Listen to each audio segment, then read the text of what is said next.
Hello, everybody, and welcome back to RCI in 2021. We are here with the RRC 8 hours of Imola, and this is a very special stream. I'm Jesse Lee, back with you again, and I am joined by Nick Setnick and Mike Jones. And today, like I said, something just a bit different. We're going to have a team perspective stream for this 8 hour race. We have multiple teams participating in the RRC 8 hours of Imola. Again, this is not our race, but it is our teams. And we are joined on board with the 769 Sebastian Brunier. Just to give you an idea of what this stream is going to be like, it's going to be a bit more relaxed, Nick Setnick. I mean, it's got to be relaxed if I'm gonna be here. It's gonna be 8 hours of racing. We're all at Imola. We got a few teams on the track, and what's really fun actually, and we'll start off pretty soon here in just a moment. The drivers will be coming in to the box to talk with us during the track, during the race, kind of hear their perspective from inside the car. Sitting with us right now, actually. Actually, he won't be racing today, but Mike Jones has joined us for just a little bit to take us in. How you doing, Mike? Oh, doing good. Is actually supposed to be racing in this race alongside Josh LeSean and George Smith, but we decided to drop out of the one-off race today. As somebody was just asking in chat, this is going to be actually a championship that's going to be running throughout the year. We have our first race in February and then rotating every 2 months. And Josh LeSean and George Smith will be my teammates alongside actually Tony Benetat, who's an old staff member of ours, filling in for George while he's moving. But we decided to drop out of this race as we have our Welcome to 2021 series a little bit later that me and George will be commentating.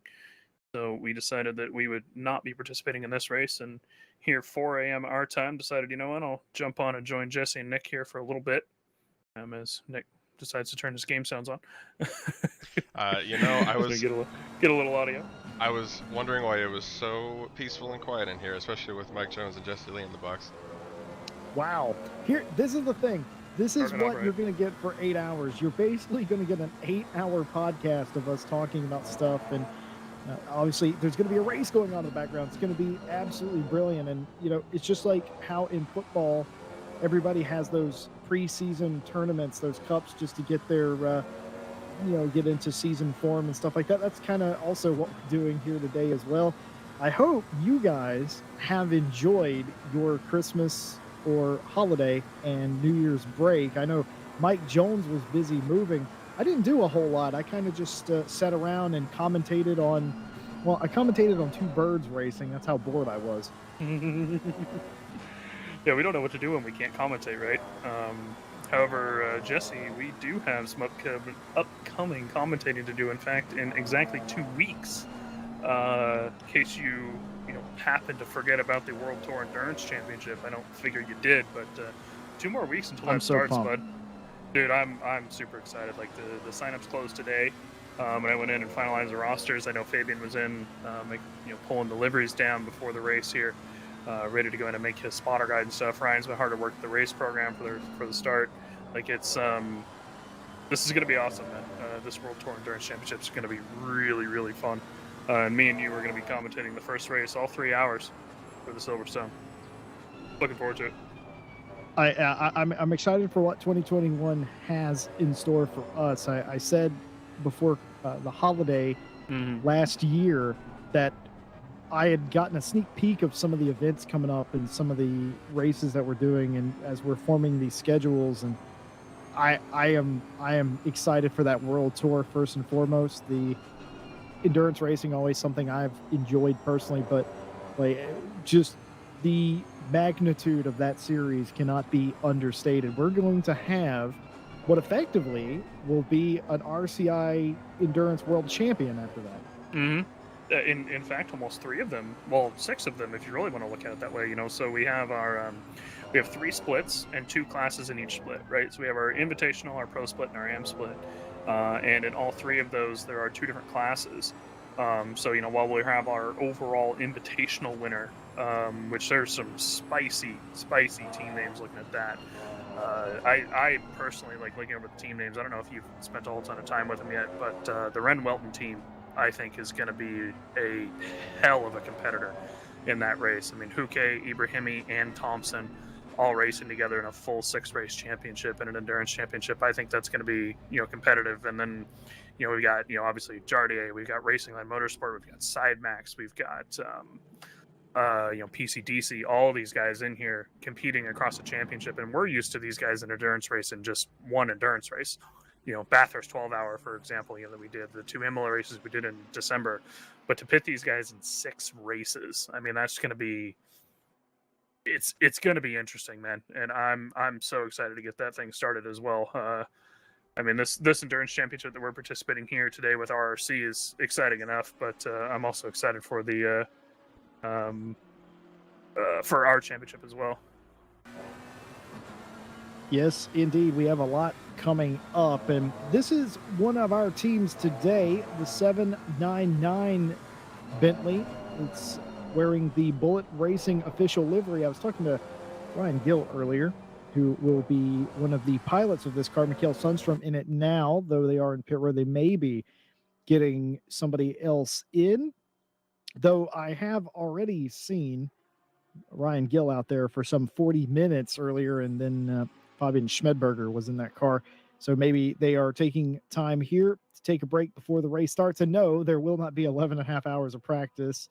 That is just the timer that is set. We will be going to, I believe, qualifying, or are we going straight to the race? They did qualifying yesterday. I was actually That's just pulling right, up the results because I don't think you caught the results, probably, did you? I did not. No. Let me shoot you the results for this really quick, Jesse. Here we want this link to our comms chat. Here you go. So Sidemax, speaking of Sidemax, that will be who you see at the top of the leaderboard there. That's Niels van de Kokelt, I'm going to say. One of Killian Ryan Meenan's teammates. That's a very recognizable name. But in P2, starting on the grid, will be another one of our kind of side teams, the Ismail Lebrec and Mia Swenson piloted Triple R number 3. They qualified P2. And perhaps a bit unsurprisingly, the RCI Motorsports Panda team, the 799, with Sundstrom, Schmidberger, and Gill, qualified in P5. And Brunier also brought a pretty quick lap down for him. I know he was really happy with it. They qualified in 12th in the 769 RCI Motorsports blue car. Speaking of which, can we show that the 769 on screen, Nick? Absolutely. If you can find him. Have you seen the livery for this McLaren yet, Jesse Lee?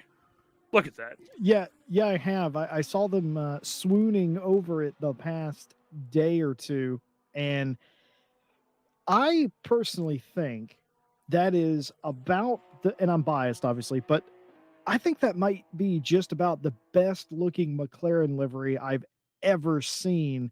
McLarens are really hard to get a livery to look right on, but my goodness, it's a lot of detail in those stripes too. I really like it. Is that going to be official for us, or is that just for this series?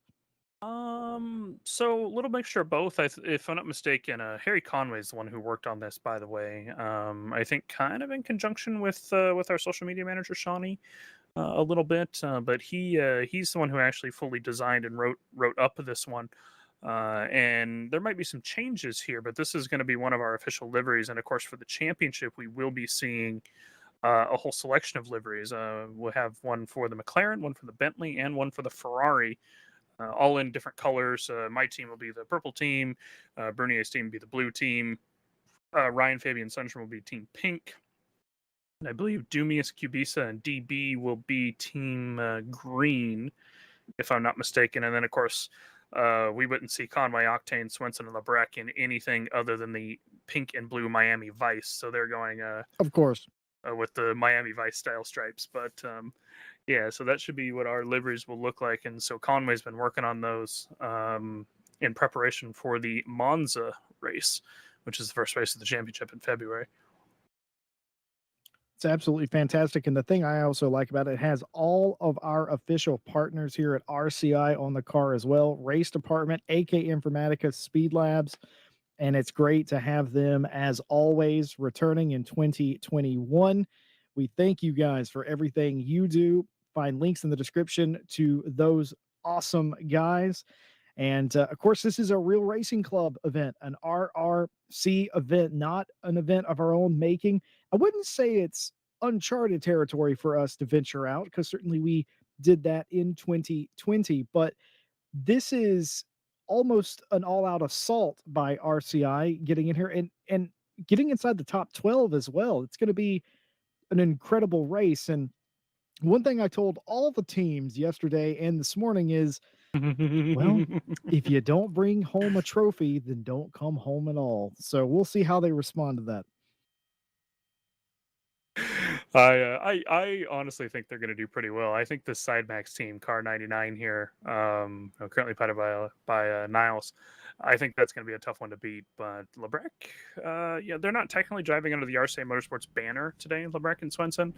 They're driving under the Triple R banner, but I'd still consider them part of our team structure, basically, especially since they'll be racing with us for the championship. And I have high expectations of them, and we know that Sundstrom is perfectly capable of competing with these top guys.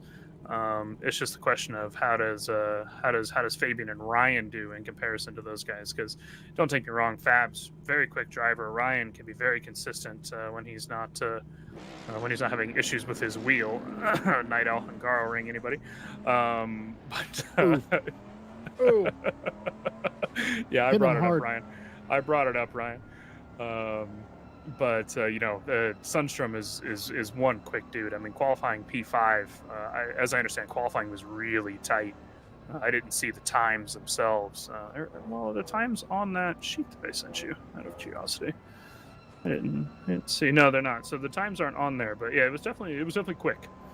And if I think about the top 20 teams or something like that, top 15 teams, something like that, were well within a second.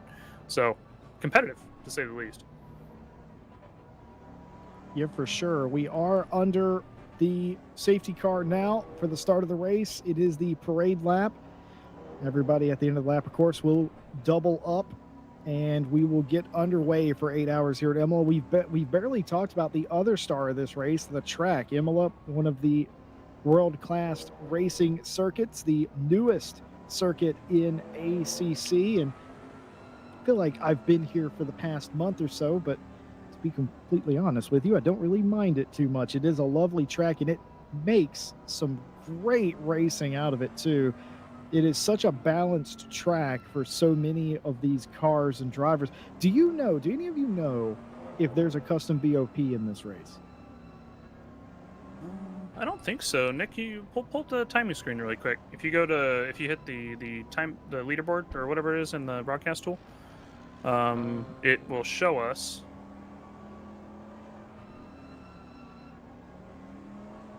No, there we go. So we would see a BOP there on the right. So that would be a negative, in fact. Alex Emmer says, cheers to Tom in the 769, by the way. I will shoot him a ping in our driver's chat. Let him know you're looking out for him. The drivers will be popping in and out of the comms box, by the way. They're probably a little busy right now, but yeah. We got a better idea. We're not going to do that. We are going to ambush them. We're going to go to their team radio and ambush them. Oh, dear Lord. Okay. Jesse Lee's already planning the ambush. Yeah, I don't know, man. Oh, no, that's happening now. Okay. So just a fun fact for everybody out there. Usually I'm just behind the cameras, not doing much talking on the stream, but a lot of the time, especially with Jesse, especially in the box, is things just kind of happen, and things are said, and things happen on stream, and it's a lot of me just, oh my god, what does those that two mean? cars. No, just like things happening in the race. And boys, I'm sorry to interrupt this argument, but we are in fact approaching the start-finish line. Oh, are they? Yes, this is very exciting as well. We will continue this conversation after the green flag. 8 hours of non-stop racing here. RRC 8 hours of Imola, RCI in the race in a big way. And we are going to stick with the 799 of Mikhail Sundstrom. He is the highest up the field of our official teams, and they will get this underway as they are now 2 by 2 as far as the eye can see, getting ready to get the green, and they do. The flag goes down, and they're racing here at Imola. And now it is all about getting the best possible start. Vander Croquet gets a nice start, and he is going to make sure that he secures the top spot over Ishmael Lebrec. Meanwhile, Balzar and Radazzi is also fighting each other, but they have settled it out. And Mikhail Sundstrom trying to position himself so he does not get overtaken. He is able to do just that, and everybody falling in line. And that was a very, very orderly start. Yeah, it was. It was pretty good. Sundstrom dropped a couple positions, of course, but you know, I mean, that's to be expected. I mean, you're trying to be careful off the start line. I mean, it's an 8-hour race, so you don't need to get super defensive in the first couple corners. Lebrec looks like he stayed up in P2. Looking back at the 769, they dropped to P17 though, so Seb lost quite a bit there. But again, it's an 8-hour race, so plenty of time. And in case you guys are normals around the stream, by the way, you'll notice we have some little different camera angles that we're going to be trying out for this one. So here's a this is the T. Holy crap! The T-bar cam? No, how do you? Nick, we were talking about this the other day. What's the name of this camera, Jesse? It's the T. I mean, I'm pretty sure the word you said, the word you said was T-bar, but I don't remember now. It's basically the dash cam that you know and love, but it's just pulled back a little bit. You get to see a little more of the driver actually in the car, and you can see the steering wheel and stuff like that for input things for the driving nerds out there. You get to see a little bit of the you actually also get to see the rear view, which is kind of nice. You know, just kind of get a little more of the picture going on, especially for a point of view perspective. Usually would be flying around in the Sundstrom all over sets here. He's going for it. He's going down the inside. Can he pick this position up? Will he hold hard on the outside? Yes, he will. This will switch around, and there's going to be a slight touch. That will not be anything of any consequence. And now under fight from Sanders right now. He has to quickly go from offensive to defensive. Misses the corner ever so slightly there, Sundstrom. Get your head in the game, son. But no, that was excellently defended by Sets there, and also excellently defended by Sundstrom there to keep Sanders. Sanders had the run. He could have at least got beside him, but was able to cut him off. And this car, this Bentley, very quick. I think he's already showed that he has the pace to get back up in the top 5. He's just very smart driving. He has to make sure that when he does try to pull off that move, he does it in such a way that he doesn't get jumped, because I feel like that's kind of what happened on the start. Yeah, I mean, he knows he needs to be careful. I mean, it's an 8-hour race. Fabs and Ryan are, you know, just making sure he's staying calm, but he's all over the back of this Lexus coming out of the chicane here. He's going to go for the move coming into the final corner. I think if he can stay down the inside, it's just how late can it brake, and I think he's kind of dove off a little bit. Yeah, he's just being careful. Doesn't need to get around him right now. Alan, by the way, in chat, I think you're right. I think it's just called the T-cam. But of course we got the hood cam as well, and then Nick set up a special camera for the pit lane and everything, and then we have the kind of rear view this cam, which I kind of like. We set this one up. I like the concept of this one, Jesse. What do you think? Yeah, I love it. I love the looking back cam. We're gonna obviously use this in our regular broadcast races too. It lets you see, it lets you see like what's going on behind them. I mean, especially with Sundstrom being under attack by Sanders there. Now Sanders is under attack by Lindner. So I really do like this. I have seen this not work a few times, where a crash will happen in front of them and you don't see what's going on, and it's almost like a jump scare. Like we need any of that. Oh, look at that! Big wiggle hits the baguettes, and off the track goes Sanders, and Lindner through. That is going. Can Clan also get through? No, he cannot. And look at this. Look at this. Right back on the Lexus. Ooh. That is incredible camera work. And again, I told you, jump scare. That Lexus wasn't there. And then boom. All of a And sudden then it magic. was. Let's say we check back on Seb real quick. How's Seb doing? I know he's picked up a position since the start. He dropped down to P17 and now he's up to P16. How's it look around him there, Nick? If we jump to the TV cam for a sec. You got somebody on him? A little bit farther back. So Corbin dropped back a little bit in that BMW, but he's just got the Bentley out in front of him. But BMW was, wow, that was hard on the brakes for a BMW there compared to the McLaren. The McLaren's usually really good on the brakes, so Corbin's really going for it a little early in here. I like that. You can see the race face logo across the wing too. I like it. Yeah, I mean, I really liked the choice of the cameras here. Unfortunately, a limitation is we only can have 4 at a time. So obviously, you know, I had many ideas. I wanted all the cameras. Yeah. But All of them. so I settled on 4, and yeah, I mean, I think these are just going to make a little more of a more intimate broadcast. We can see a little more. Oh, is that catching by the Bentley? This flew off the track a little bit. Yeah, we can kind of see what they're seeing.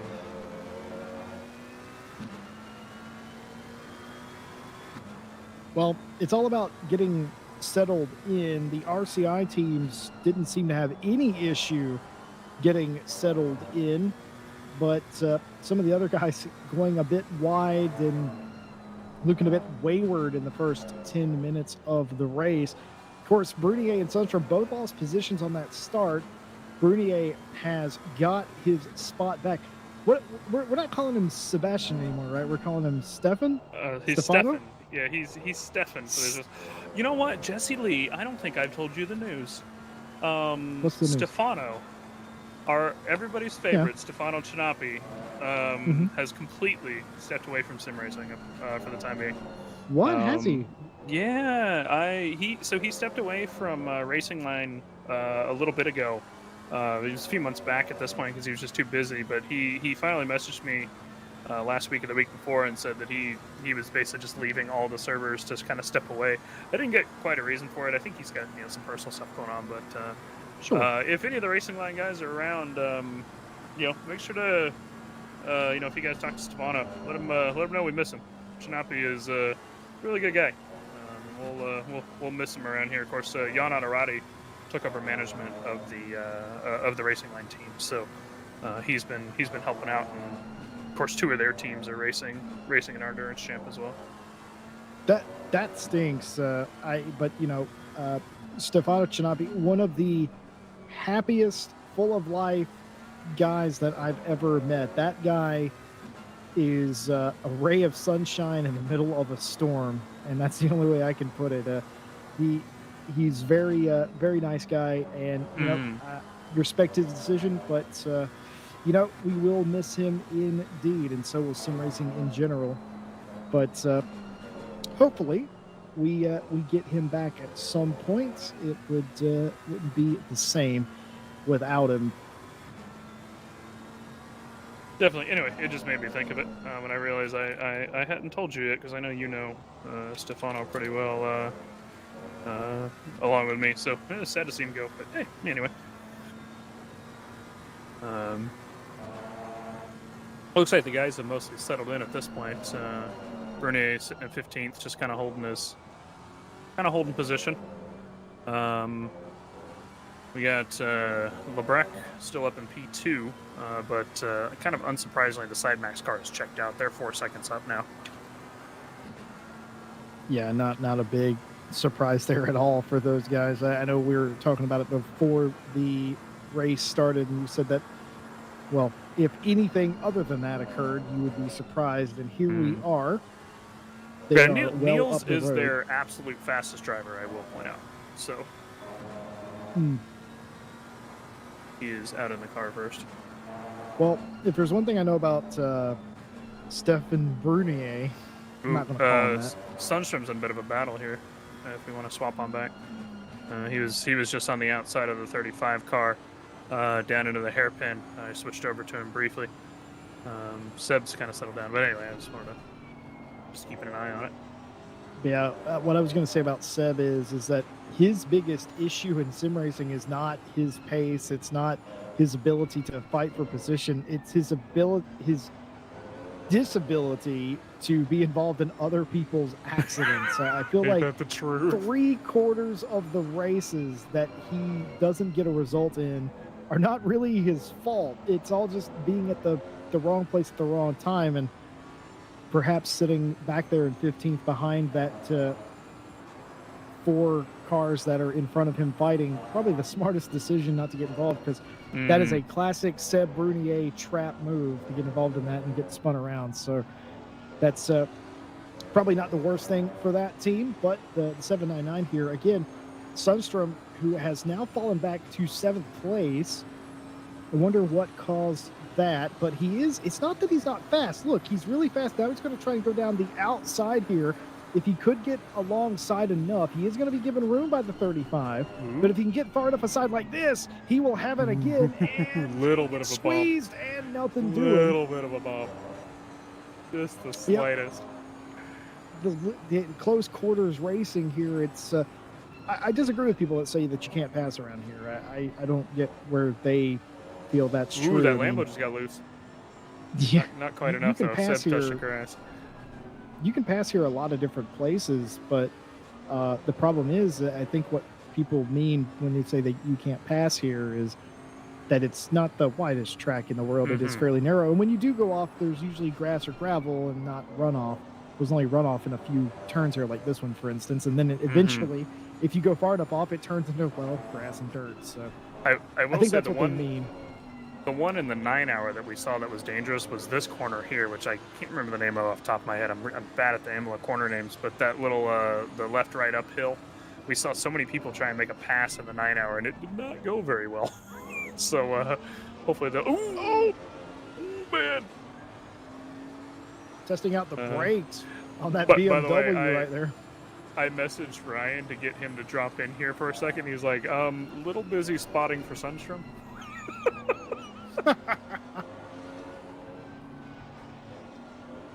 And I don't blame him, because Sundstrom got his hands full.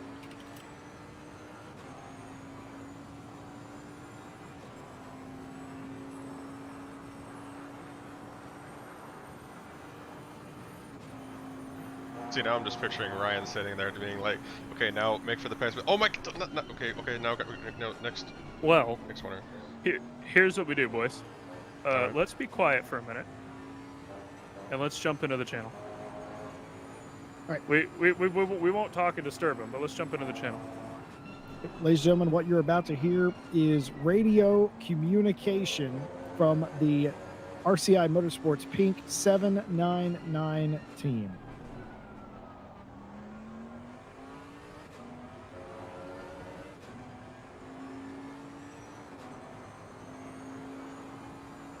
We're gonna stay muted, Ryan. Just listening in.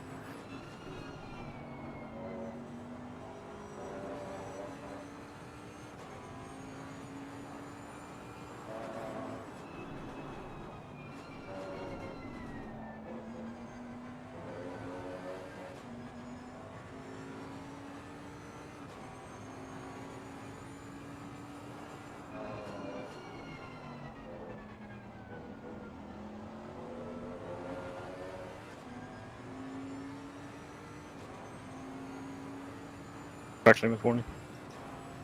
For some reason. That's number 1 then. Sorry?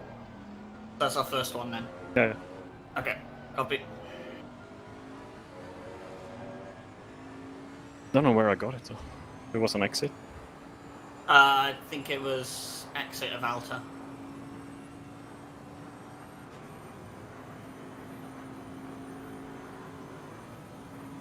The Mercers dropped off the back a bit.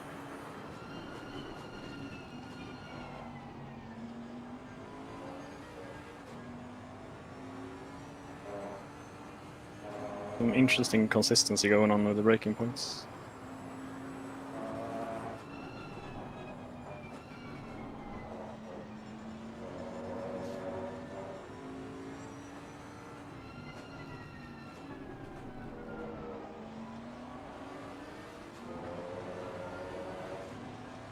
Lexus ahead is catching the Merc, so they might slow each other down I a think bit. that mark has been dropping back a bit. Like we've all been catching him. Hmm.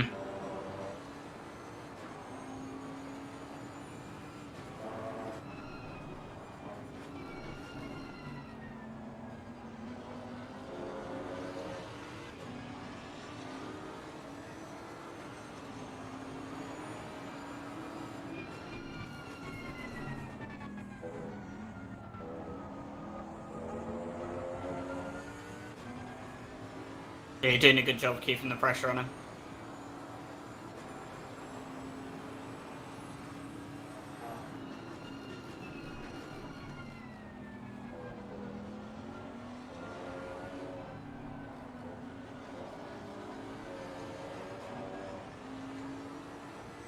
Keep messing up that exit.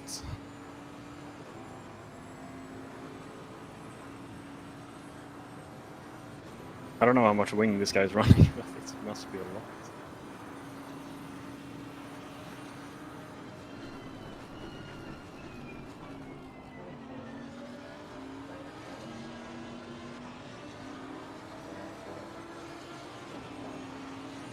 Might have the car set up for rain though. Yeah, maybe. Kind of need to with the Lambo.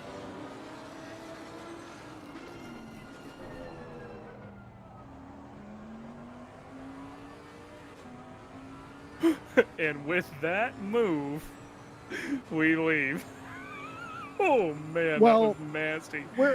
Listen, uncharted territory. We've never really done this kind of broadcast before, but there you have it right there. The move being made, the speed and the pace, and you heard it straight from the team themselves. They're able to determine that either they're running high wing or they're preparing for something in the future, because the way that car handles in comparison to theirs, they're able to draw that comparison.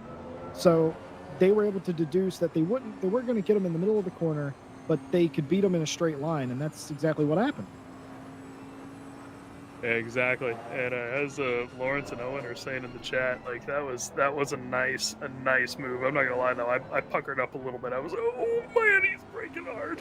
Do you know the thing about that radio conversation that got me is just how monotone and like calm they were. Mm-hmm. I don't think I've ever heard Ryan Gill calm in my life. Why was I picturing screaming in my head? I don't know. Like we were just gonna jump in there, just gonna be a madhouse, papers flying everywhere. But here's Ryan, Yeah, just like, oh yeah. You know, it doesn't surprise me though, because that's what you need as a driver, especially, right? I mean, that's how I that's how I am. I mean, because you wouldn't expect me to be that way. Ooh, catches one of the little anti-cut curves are a little bit dangerous here at Imola.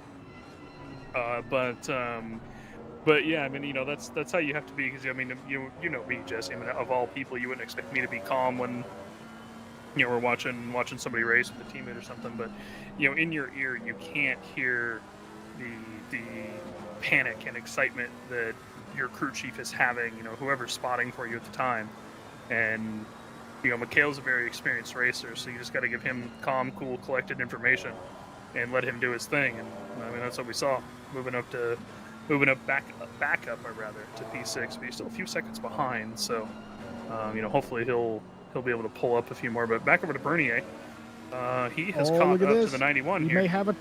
Is he going to do it? Is he going to do it? Yes, he is. He's going to pull out. Go down the inside. Does he have it? This is dangerous. This is dangerous. No, he doesn't. He thinks about it. He broke it out. Mike, he knows what those big curves do to you. If you get too far on them, you can't go too wide there. By the way, Owen in chat's asking who Ishmael Lebrec's teammate is. It's Mia Swinson, actually. Yep. Mia Swinson. Can we pop over to their car just really quick, Nick? They're up in P2, car 3. So this will be the Triple R car. This is Mia Swinson. She's one of our post-race stewards, as well as Ishmael Lebrec. Not part of the staff, but pretty close with the staff. He drives with Triple R, Octane, and Billy. But they're in the Lamborghini. They'll be driving with Conway and Octane for the championship. But they're holding down P2 pretty quick, as we can see. Sidemax is checked out. 5 seconds up now But Ismail's doing a good job, holding down P2. He's a little over a second up from P3. Of course, Ismail is, if Sundstrom is quick, so is Ismail. So not surprised to see him up here, Nick. Yeah, definitely. I mean, that's stiff competition, and like you said, Niels is just kind of run away with it, especially if he's going to start in the car, get the first stint in. I mean, that's pretty brutal to keep up with. But I mean, Ishmael's here, and we've seen him do incredible stuff around all the RCI races that he's been a part of.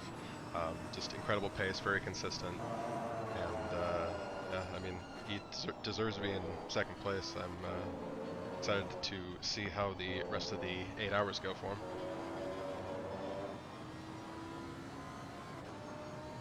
And their teammates have joined the chat. Triple R. Of course, Conway was poking around for a while, but I believe, Jesse Lee, I see a Bogies, also known as Mr. Octane, in the chat now as well, here to cheer them on. Yeah, of course, you got to cheer on your teammates. And just going back to Ryan Gill and Sundstrom a moment ago, when we first joined, what they were talking about was they used up one of their shortcuts that the sim allows. You get too many of those, you get a penalty. I believe it's a drive-through penalty. So that's what they were talking about. I love that laser focus of that's one. They're keeping track of it. They need to know. And this is all standard team stuff, but it's cool to hear it come through the broadcast of like, this is what they're talking about. They're on top of everything. Ryan was letting them know where they are at all times, what's going on with other people. So that's really cool. And of course, yeah, you got to cheer on your teammates. You have to be there for them, and you can either be there for them as a spotter, or you can sit in chat and cheer them on, which you're always welcome to do.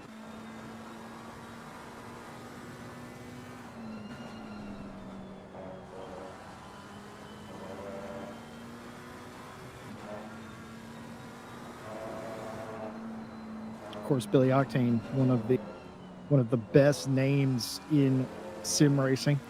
There's very few names better than that. You could almost say he was born to do it. I just worry about what he's going to do whenever sim racing or racing in general goes to electric cars and Octane's not needed anymore. I'm worried about that. I feel like he's going to keep the same stance on everything, which is, share memes about it. That's the truth. To answer your question there, Billy, actually, we don't know what happened at the start of the race. Nick, when do we go back and look at the start of Seb's race? Let's jump back into the replay and take a look to see why he dropped 5 positions, shall we? Sure thing. Let's see. That's the 769, started in P12. Of course, the custom liveries take a second to load up in the replay, but the easiest way is toggle on the HUD, I think. Oh no, I guess you can find it that way because they're all in order, huh? Well, I'm already halfway through it, so. I love that this is something we can't usually do during a stream, so we can just sit here and go find this. Yeah, exactly. So what happened on lap 1? I want to see what happened at the very start here. Let's go all the way back to lap 1. Sorry, hang on, let me jump back to just do this. So you have to go back, yeah, about right there. So toggle on the HUD and let's take a look. So yeah, you get a little behind the scenes today of what it looks like to make this sort of production go. We don't usually go into the replay like this, but we got to know what happened here.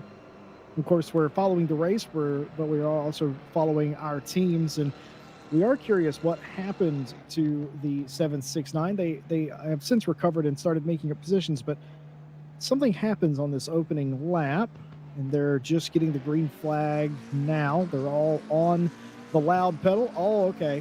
So first of all, not the best start. Yeah. Getting taken 3 wide here. That's the turn 1 team in that Bentley, I think. Oh, there you go. There you go. Okay. Little incident in Seb front. was just Seb was just on the binders, and he's boxed in behind that slower car that got half spun. So yeah, no, I don't know. Maybe I don't know. Maybe 2 seconds of damage, maybe if that for that. Yeah, a little bit of a bump. You know what? Oh, see ya. Jesse Lee. The good news is we can find out. I'm gonna go track him down. Yeah. I'm gonna go not track used to him down. having. I'm not used to having unprecedented access to the teams like this. So, Mike Jones is going to go figure out just how much damage they have. Thank you, Nick, for doing that and nearly freezing your replay because of the custom liveries. But just had to know what happened. And we go back to live pictures here. So I think a couple seconds of damage, nothing too terrible, nothing that's going to dramatically affect them in this race. And again, they have recovered to 15th, and they're hunting down the number 91 Audi in front of them. So that car still has speed in it, so that's pretty good. Again, they started 12th. They went down to 16th by virtue of that opening couple of corners. But again, that's exactly what I was talking about, Nick. Seb always seems to find himself the victim of somebody else's incident, and very nearly again, we see the same thing on the first turn. Yeah, and he's going to pick up a little bit of damage. I mean, and like you said, 8-hour race, a couple of seconds of damage is not the end-all be-all. You know, if it was like a 1-hour race or like a sprint or something, that would have been very catastrophic. But now, you know, Bernier can just do what he does and just, you know, stay consistent and stay safe. And when this position opens up for him, which it looks like it could any one of these laps. I mean, he's been on the back of the 91 for a few laps now. I jumped back to him because he was down to, you know, 2/10 pretty consistently. So I think he just needs to wait for a good opening, and I don't think he's going to jump on anything even remotely risky, especially this early in the race. And I think gaining that position is going to be something that he's not going to, you know, fight tooth and nail for or anything like that. I come bearing news. All right, Mike Jones with the evening news. Actually, in this case, it's the morning news. Yeah, What do you got? Morning news. It's only 4:30 for me and Nick. It's 7:30 for you. Yeah. Yeah. So basically, just kind of as we saw, Seb took a little bit of a bump. Just didn't want to get tangled up, basically. But looking at the people around them, Seb's actual driving. In Tom's opinion, Seb didn't say a word. Tom was talking to me, to Seb's focusing, obviously. But his actual driving lines and stuff are a lot cleaner than the guys around him, which isn't surprising. Sebastian Bernier is one of the more consistent drivers, even if he's not the fastest driver in the world. He is one of the more consistent drivers we've had, and he's running. I'd have checked the timing tool, but high 43s, low 44s, in a reasonably toasty track. It's 30C out there, so. But basically their issue at the moment is that straight line speed in comparison to the cars around them. They got the Beamer and the boat behind them, and so they're kind of concerned about that a bit. But they're just kind of holding them off. So Tom sounded confident that they can keep it up. But what about the damage, Mike? Slight bit. He didn't give me a number, but there is a very slight bit of damage that came in from the 908 on the Bentley. So yeah, just a bit, but not enough to really affect him at all. I see. And there's no stewarding or anything for this event, I don't suspect. There, I just saw a couple things go out by race control. The 79 got a 5-second penalty from race control while we were watching the replay. I don't know the extent of it. I believe it's report based. That's what I saw. Oh, okay. Seb, get all over the back of that. Yeah, Audi Seb is sector just two. This sector 2. This strong spot. McLaren just eats people up in this second sector, and obviously the faster in the straight line cars behind him get him on the first sector and the end of the third sector.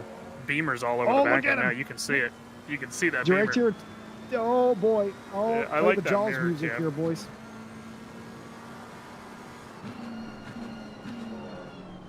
This is exactly what I wanted from this cam He's Yeah, definitely I like playing it safe as Corbin, though. You have to give him credit. He's not making any desperate moves or Untoward anything, moves. despite the fact that Santiago's behind him. Oh, also, that's the other thing, too. A rule for this race, I'm told that they're not supposed to flash the lights at each other. That is what I heard. No flashing of the lights, which is, I'm sure Sundstrom was already whining about it. He's like, but it's bound to my right pedal. How did you know? I actually had that conversation with Sundstrom earlier that he was a bit disappointed that he wouldn't be able to do that. But do you see what Corbin did there? He knows he can't flash the lights, so he just turned them off and turned them back on again. That's not flashing them. That's not It's just flashing turning them. them off and on. That's turning them off and on. That's just a long That- blink. He must be. he. You know, Nick, on that note, I gotta go get some water. Nick. Yes. Joke of the year so far, Nick Setnick. But yeah, see, that's the thing about racers. I don't care if it's virtual or real. We will always find a way to bend the rules to our favor, and turning the lights off and on is a brilliant way of going around the rule of not flashing. That was not a flash. They went off. He counted to 2, and he turned it back on. Exactly. Couldn't even call it a wink, honestly. So we were quickly corrected in chat that it is live stewarded. That is confirmed. Live stewarding confirmed. Also, Fabian Schmedberger, who is in the race as well, confirming that it is allowed, but limited to a minimum. Not sure. The teams are not sure what that means. So minimum. I would say I think, one you mean point's I think minimum. you mean a maximum, not a minimum, by the way. So it's like a PG-13 show where you can only say the F word so many times. Once. In Or an PG-13, R-rated show where you can only Back- flash people so many times. I mean, what? Back in my day, that meant that you could only say the S word one time in a PG-13 show, and now they just say it like it's candy. But Well, it's I like definitely- that meme. If you could say the F word once in any Disney movie, where would you put it? Let us know in chat. or don't. That's an option you have. You don't have to do that because Mike Jones has told you to. Like I said, today's going to be a little bit RCI different. TV after dark, kids. We're gonna. It's before dawn. What do you mean after dark? I mean, it is after dark. Just because It there's is. another one coming around. Yeah, dark remember- has started. It is Remember, after. is that the next Batman movie? Dark has started. Batman Dark has started. I like it. Depends on I'm if here it's rated for it. R or not. Anyway, like I said, today was going to be a little different because we're doing this sort of RCI team perspective on the RRC, the Real Racing Club 8-hour of Imola race. This is not for a championship or anything. This is a one-off event, sort of, I would call it a warm-up, personally. I'd say that's fair. I mean, it's a little fair for our teams. It's a bit of a warm up for the championship, right? We're testing out the stream concept and testing out a bit of the cars and teammates. But speaking of teammates, I do believe everyone's favorite German has joined the comms box. I wouldn't say everyone's favorite German, but yes, I am indeed German. This is actually. uh-oh, Look at this! Look at this! Play the Jaws music. Play the 166. Jaws music. Stuff it up Go the for it, inside, Sundstrom. Mikhail. Fabian, you Get guys in just there, potentially son. made up a position.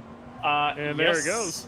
I can't see it live because I'm only limited to your stream because there are only 2 people Yeah. allowed per team in the server. But I think that's. Oh, now I see it. Okay, yeah. Yeah. So yeah, he just got by a Lexus. There was probably some miscommunication between Sundstrom and Sides, because it looked like Sides wanted to let us by, but then on the racing line, so Sundstrom had to avoid him. That's why he lost a bit of time to Sides a few laps ago. But Well- apparently he now has managed to jump these guys ahead of him and is now in 4th position. Yeah, Radizi got a little off track, and little is, I would say, an understatement to that, but he went off track. What Radizi did, though, when he got back on track in that Mercedes is he didn't jump back on the racing line. He surrendered that position in the hairpin, which is very classy, a very classy move of well, now my tires are dirty and I could fight you for it by jumping on the line. But, again, 8-hour race, or in this case, 7.5-hour race. So Mikael Sundstrom up to 4th place for the 799 RCI bunch. Going well. Someone in chat asking for an update on Balzar. He's in 3rd place. He is darn quick, but he is in front of Sundstrom right now, but behind Ishmael Lebrec in 2nd place. Balzar's times are consistent, and he's hanging out there, though he did lose about a second in the last few laps to Lebrec, which is new because he hadn't done that for quite some time. So there's a Balzar update for you, and I got to ask you something, Mr. Schmedberger. First of all, this is exciting to be in the booth with you again. It's been nearly an entire year since that was a reality. But what are your team's concerns now 30 minutes into the race? So first of all, my first concern is that I don't really get to see what happens, really. That's a very unusual situation I am in right now, as I'm one person of a 3-driver team is not allowed to join the server. So I kind of have to guess what happens based on the live timing I have, or based on what my teammates are saying. So this is actually the first time I'm in this situation. But yeah, we'll have to figure that out. Right now we are on P4. It looks like Sundstrom is a bit faster than the guy ahead of him, which is Balzar. So I think he can get closer to him in his remaining stint. I don't know if he can get very close to him, because there's a gap of 12.6 seconds. But for sure closer, especially if nothing strange happens now. Fabian, that wasn't the response I was looking for. I was looking for, yeah, we're going to go and win this race. We're going to go beat Van de Kokel today, is what I wanted. I mean, we have to put that a bit more into perspective now. You have two very fast drivers right now with Van de Kokel and Lebrec in first 2 positions, who are who were most of the time in the race half a second quicker than Sundstrom. Sundstrom picked up his pace now because he is actually in free air, so that will change a bit. But I can't give you any guarantee for a race win, especially now that we are sitting in 4th. And you can't forget that Sundstrom is only there for the first 2 stints for us. Then Ryan and myself have to carry the team, which is not going to be that as good as Mika is carrying. So it will be a bit more difficult after 2 hours, I guess. And also, our track limit situation is kind of difficult at the moment. Oh, is he already pushing more? I know he got one earlier when we were out listening to comms. There might be a few more. Oh no! A few more, so he's close to a drive-through, is what you're telling me. That is very true, yeah. So we are very on the limit right now. Uh-oh. Fabian, that just sounded like a list of racing driver excuses. And again, I'm a bit disappointed. I was looking for, we're going to go beat everybody, and we're going to win this race. Is what I expected to hear. But I like where your head's at, though. In all seriousness, I like that you're very meticulous. I've taken driving lessons from you. I've taken German lessons from you, and you're very efficient and incredibly intelligent. I can't imagine what being on a team with Ryan is like. It must be one of the 7 rings of hell. I don't know what the 7 rings of hell are, but it's definitely not as bad as that you have to compare it to something related to hell. No, it's actually very interesting because we in the team are quite a bit of different personalities. It's our first race together with Mikael, but as you probably know, we had a team together at Commentator's Curse with Jake Boswell. And while Mikael is probably the quietest of us drivers, I am probably in the middle, and Ryan is the one who talks the most. Or would like to talk the most now that Mikael is driving. Well, yeah, we were talking about that earlier, Jesse. Yeah, we were literally talking about that earlier. I mean, it makes sense. Ryan gets paid to talk. So Does he get paid, though? Makes sense. I mean, apparently, yeah. pro commentator Ryan Gill. I didn't know that staff members get money now. Can I get some of we'll that talk too? about that. We'll talk about that later. Yours must have got lost in the mail, but A little difficult to ship to No. Germany. Sorry. yeah. Disclaimer: you should have read your contract. No, but that makes sense. I have That never makes signed a sense. contract. Oh well, there's your problem. That explains a lot. Yeah. Oh, I see. am legally obligated to not talk any trash about Mike Jones. That was in my contract. Ah, I see. And you breach contract every single day, Jesse Lee. What can I say? I'm Sky Sports. Anyway, so moving on, I just think that it's great that they have you. They have all the temperament. Mike Jones loses his mind. I think you guys have all the right temperaments. You have Mikhail Sundstrom, you have Ryan Gill, and you have you in the middle, who's very analytical. Seb Brutier getting all on the back of the 91 Audi of Botha and nearly losing it there. That was very close on the curb and maybe a Did bit we just on lose the Nick? dirt. No. It's Oh, We're he gonna went go- for the replay. I forgot immediately. Yeah. Old habits die hard. Nick Setnick, and what we're going to say. Oh, he didn't actually make it there. He just exited the corner on power, trying to keep up with the 91 to get position. But yeah, I think your team is balanced. Is my point. Do you feel comfortable over there with the 799 team? Yeah, totally. I mean, a few days ago we were actually planned to drive with the Mercedes. Then we actually switched over to the Bentley, which was a very good choice because we actually didn't really like the Mercedes. But yeah, it's a very good atmosphere because as you've already said that I was coaching, but this time I had to get coached because I had not much experience in ACC at Imola. So Mikael was there for me to help me get up to pace, especially very time efficient up to pace because I really only practiced for a few hours, but those few hours with Mikael together were enough for me to at least get somewhat close to his pace. So that was definitely very helpful, and I guess that also helps very much for the team dynamic. Yeah, I mean, I would have to agree with that. You guys, when I heard what your driver lineup was, I immediately asked a question, and you can actually go back to our racing channel chat and confirm that I said, do you think you have a shot to win? And that's kind of what I felt with this lineup. Oh, going completely off-road, Dirt Rally 2.0. This is ACC, Seb. Wrong game, man. You're not Matt Samuel. Calm down. It looks like Sepp is getting a bit frustrated behind this Audi now. Yeah, I I think would be so. too. He keeps catching right up to the back of him. He's been doing it for the past 40 minutes more or less, and I think. I just realized something. He just bounced off another curb there. That, and also we all know the McLaren isn't great on tires. We're pretty deep into this stint. I realized something earlier too, that Corbin was in the 100 BMW was right up the bumper of Seb about 5 laps ago. He's actually lost a position. Corbin has to Santiago.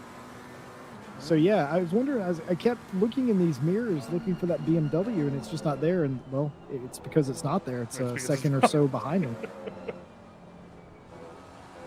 So there you go. But yeah, I think a little bit of the tire situation, a little bit of frustration by the Frenchman early in this race, trying to make up that position. He knows he's quicker than Botha. He's caught him 3 or 4 times at this point. So Fabian, how frustrated do you get behind the wheel of a car if you know you're quicker than somebody, but you just can't manage to get the position? To be honest, I haven't actually been in that situation for a long time. The situation I'm more in is that I'm getting overtaken by someone else and I have to defend my position, which usually doesn't last very long until this person gets the position. So it's been a long while until when I've been stuck behind someone else, and I don't think it will happen very often in this race as well because Mikael is now dragging us up to P4, and Ryan and I have to somehow defend that P4. So I don't think that I will be in that situation very often today. Well, here we are. We are in the 799. Mikhail Sundstrom driving the car now. Of course, talking to Fabian Schmedberger here in the booth, who is a teammate of Mikhail Sundstrom and Ryan Gill, otherwise known as Rai, the third teammate. You lost a position on the start from 5th to 6th, and now you've gained 2 positions. It was actually 7th, Jesse. Oh, that's right. He Gained started 3 7th. positions. That's right. That's right indeed. So, here we go. No, we started more 5th. penalties. Well, no, he's saying that you dropped Yeah, down so to start at 7th. 5th, drop to 7th, and now you made it. Yeah, first we dropped to 6th and then we dropped to 7th. Yeah, that's true. So, are you guys worried about the tires or anything on this car going the distance for a stint or wearing out and putting you in a vulnerable position? Or are you comfortable with the car, the setup, the tires, and all that as well? No, we are not concerned about this. The Bentley is a very good car over the stint. It doesn't change balance very much, if at all. It's probably very close to the Aston in that regard, which is a good point because that's what I'm used to in endurance racing. And the tires are also very, very long, durable. The only issue that we could get is that if the temps will rise more, then we could get a bit more problems. But a stint on these tires shouldn't be a big problem at all. I just want to Just bring up to- something. Just Go to say something real quick before you guys continue, I am going to be dipping out of the comms box for a little while here. It's been good joining you guys for the top of the race here. Jesse, Nick, wish you guys luck with the rest of the stream. I will see everybody tonight over for the Welcome to 2021 mini-series. Me and George Smith will be bringing you the comms there. Make sure to tune in. That starts at 1840 UTC, 6:40 p.m. this evening. But I'll leave you here with Jesse and Mr. Setnick for the rest of this. Good talking to you guys, and we'll catch you in a few hours. As always, there, Mr. Mike Jones. Love having him in a booth. It's hard to get us to behave whenever Mr. Mike Jones and myself are in the booth together. Also, sort of the truth for me and Mr. Fabian Schmedberger, actually. Fabian Schmedberger had my favorite quote of 2020 in reference to a Porsche Cup race. Still the funniest thing I've ever heard in commentary.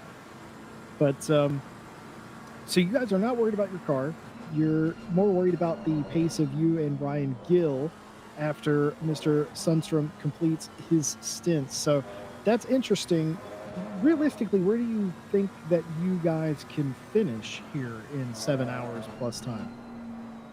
I haven't actually thought about that yet. We didn't even expect anything in the qualifying. We just wanted to be in split 1. That was our goal. Then, as we've seen how fast Michael is compared to the competition, then it was our goal to get into the top 5 in the qualifying. But for the race now, where my and Ryan's performance also matters a lot more than in the qualifying, I don't know what to expect.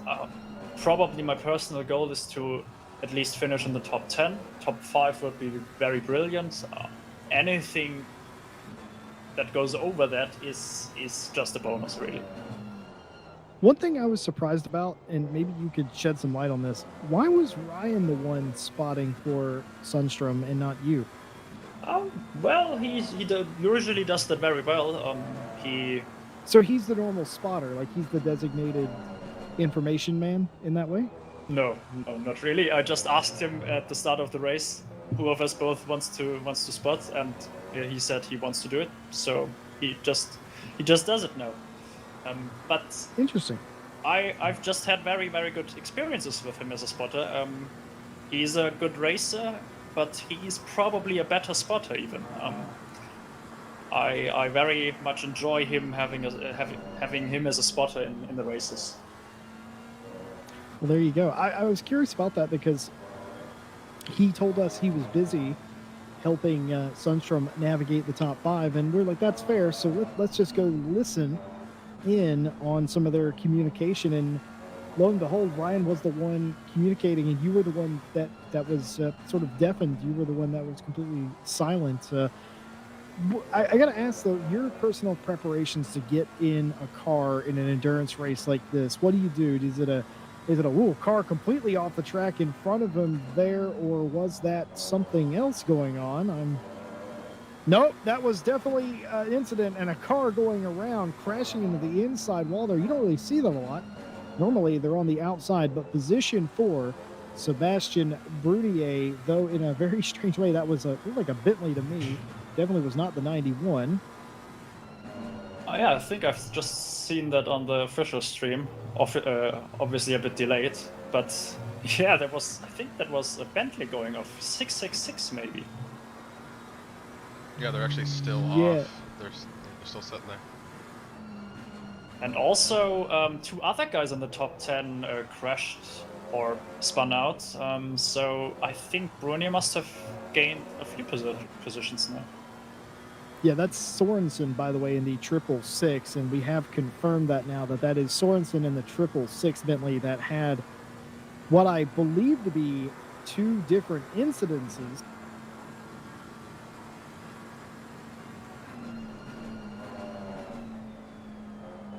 Yeah, they are still sitting. I'm looking at it. They're still sitting there backwards. I wonder if that is a connection issue. They are off the track, so they're not a track hazard. They're waved yellow flags. Nope, they are going again. Sorensen is going again. He pulled back across the track. Still waved yellows. That car, the 666, the number of the beast, and that thing is beaten to a pulp. All 4 corners of that car crunched, but the yellow flags have been removed and they have continued, but that dropped them nearly down to the very last spot. But very scary thing happening in front of Brunier there, but luckily again able to avoid it. Oh nope, they've crashed again, and they have pulled behind the barrier in the chicane. I'm gonna see if I can catch him on the helicam coming by here. And he just reversed into the barrier as hard as he possibly could do. And he's back out sort of on track. He's not on the track yet. He's on the runoff. He's in the dirt. Is he not allowed to just teleport to pits? I mean, he just needs to limp back to pits. No, I was told that you're not allowed to TP to pits. Is that correct, Bobby? That is correct, yeah. The only way you can teleport back to pits is if you run out of gas, or if you have the black and orange flag, but that is also meaning that you are not finishing the race. So yeah, no, you're not allowed to go back to the pits. You weren't even allowed to go back to pits in the qualifying or in the practice session. So yeah, not allowed. Well, Sorensen has made his way to pit road. He's 32nd out of 34 cars. He has demolished that car on all corners. I believe they were running inside the top 15, perhaps the top 10 before that happened. But they are in pit road now. They didn't make contact with any other car. They didn't even threaten any other car. But something very strange was going on with them. The way that they crashed off on the right side of the track but ended up on the left, and the way that they crashed in the chicane and pulled behind the barrier and then slammed it in reverse and hit a wall as hard as possible. Something very weird going on there. I would assume some sort of electrical or internet gremlin in there that caused that, because that just looked strange. By the way, the number 3 is in first place. Yeah, something must have happened to Van der Korkel, because he's 6.2 seconds behind Lebrecht now. Yeah, his last lap 152 compared to Lebrecht's 143, so he lost a lot of time. So we actually have an RCI car now in front. Oh Well, not half RCI. half RCI, yeah, that's true. But still, they signed up with the RCI name, and then they kind of got rid of it. Don't know why. Growing pains, that's all it is, just some growing pains into the RCI family. No, it's always tough. You know that like first holiday you gotta come home to like the family that's not quite yours? I don't know. You know. What? Maybe that's a unique experience to me. I don't know. Excuse me? Well, the Triple R team are they're in the RCI Discord.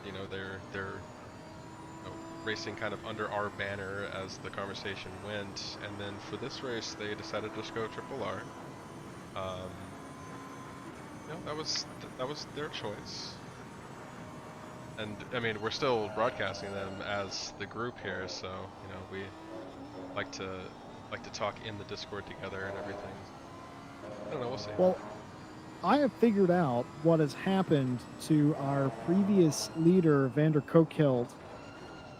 Coming into turn 2, I think it is, Vander Kokelt was spun by Holtz in the 29th position. So that's a lap car that was a lap down, has spun the then leader, Vander Kokelt. And massively, too. That was a massive off. And that has let Lebrec get by. Oh yeah, I just see it on the official stream. Yeah, that's the worst situation you can be in. Really, you're leading the race with a bit of a gap. You know that Lebrec is coming closer to you. You know that Lebrec is faster right now, and then you get spun around and probably also collect a bit of damage. That's not what you want to happen, but at least it happened in the first hour, so they have enough time to get back into the rhythm and get closer to Lebrec again, which might be a bit difficult because Lebrec is going for faster laps now, and Van der Kokelt seems to struggle a lot now. Probably his tires are a bit damaged and his car as well, so will be a tough challenge for him to get back to P1 now. Well, this is something that we've talked about before, where when anything happens and you're just kind of in the zone driving, and then something shakes you out of it, it's really hard to get back into that zone. Like even if you're the fastest sim racer in the world or anything like that. So I mean, I'm sure he's a bit shooken up if he got taken out. Yeah, that is very much the case. Now he's a bit faster again, so 43.1 for him, just 2 tenths slower than Lebrec. But the gap between them is now 9.1 seconds. So actually, Sundström is coming closer to Van der Kokelt now. But I actually have to go back to my booth because we are coming closer to the pit stops, and I don't want to miss this. So hopefully we'll see you later again. I don't know how often I can visit you again, because we will be just 2 men in a few hours, because Sundström is not there then, and Ryan obviously needs a spotter, but when there's time I will come back again. Yeah, definitely. I'm sure Justin, I would love to have you back in the box so we can keep talking, but yeah, good luck with the race, and we'll see you out there. Thank you. See you later.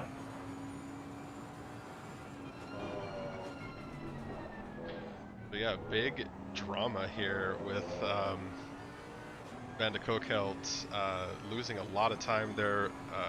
Ishmael Lebrec capitalizing on that, and honestly, that was a huge gain for them. And Jesse, it might actually happen. A win might be brought home. Well, here's the thing. Oh boy. If the number 3 Lamborghini team wins, it technically only counts as maybe 50% because they're not an official team for this one-off race. They will be a partner team in the series, but in this one-off they're not. So I don't know. I don't know if that works. Van der Kokelt though is in pit road now. They are pit. So that they would almost certainly have had significant damage to the 99 Mercedes, because I'm telling you, they were hit a ton. Right. Yeah, I mean, so they probably have several seconds of repairs to do. which, I mean, if that's on the first stint, you can get that out of the way. You're still losing time, but I mean, from what we saw before that, you know, we're coming on the end of the first hour here. I mean, he was maintaining at least several seconds lead ahead of Ishmael. So I mean, he could probably make that time back, but now he has to switch drivers, so now we have to see where their pace stacks up. So that'll be interesting to see. Yeah, Will. You know, obviously when pit stops cycle through, they'll get the majority of those positions back, but like he was hit and he was completely backwards as Balzan, you see in front of Mikhail Sundstrom there, does come into pit road. So he will get his first pit stop of the day underway. Seb Brunier is in 12th place right now. I think he's closer to about 13th or 14th as they run, or as they would normally be, but pit stops coming out, and a lot of 5-second, a lot of penalties being given out, but only one of those drivers inside the top 20, and even that driver is only 20th. So the vast majority, if not all of the top 20, largely staying out of early penalty trouble with the RRC stewards, at least. So gotta kind of consider that a victory. And for Seb Brunier and Mikhail Sundstrom and Ishmael Lebrec, all of those teams, they have to be thinking that they've also sort of survived the opening battle here today. And again, like we talk about with these endurance races, you kind of break down the race into section segments. And I don't know if anybody else does this because I've never really talked about it before, but when I get, if it's like an 8-hour race, and you know we break it down into 2-hour or 4-hour bits, every time we get to one of those times, you know, where the last 2 hours or last 4 hours had elapsed, it's almost like a little mini victory that you made it that long. And I think that just is the essence of sim racing, or the essence of endurance racing, I should say, of little things. You got to appreciate little things. Yeah, I mean, from everything that I've seen, endurance races are sometimes more about just surviving the race, more than, you know, pace or consistency. As important as those things are, definitely, I'm not downplaying that at all. But sometimes it's just getting through the race, because, you know, you can start strong, you can end strong, you can get really lucky, or you can get taken out, like we saw earlier, and lose a lot of time. And that's just all kind of part of the formula for endurance racing. You have to really play into that, survive the race. Well, Seb Brunier is getting faster. His fastest lap of the race, a 42.8 the last time by. So despite the fact that we all reckon the McLaren is pretty poor on older tires, Seb Brunier is finding the groove, even with a very mildly damaged race car. That's pretty good. Yeah, I mean, as soon as he didn't have somebody in front of him as like kind of a target, he just went right back to his consistent line, and he's just been holding it down. And now you see he's up to 6 as we're cycling through the pit stops. Haven't seen anybody. Oh, actually, Lebrec just went in. So let me hop over to him real quick. Lebrec pulling into his pit box. I'm not sure who's going to be into the car for the next stint. So to put it in perspective, the previous fastest lap of the race for Mr. Brunier was a 42.8, and the fastest lap for Ishmael Lebrec is a 42.1.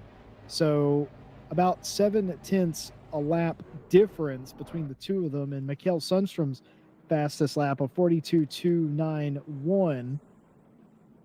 But I heard, I wasn't there for it, but I heard how close qualifying was, and to have that many cars inside the top 15 that close on pace, that seems to confirm it. They're all really close. definitely. This is Mia Swenson in the car now.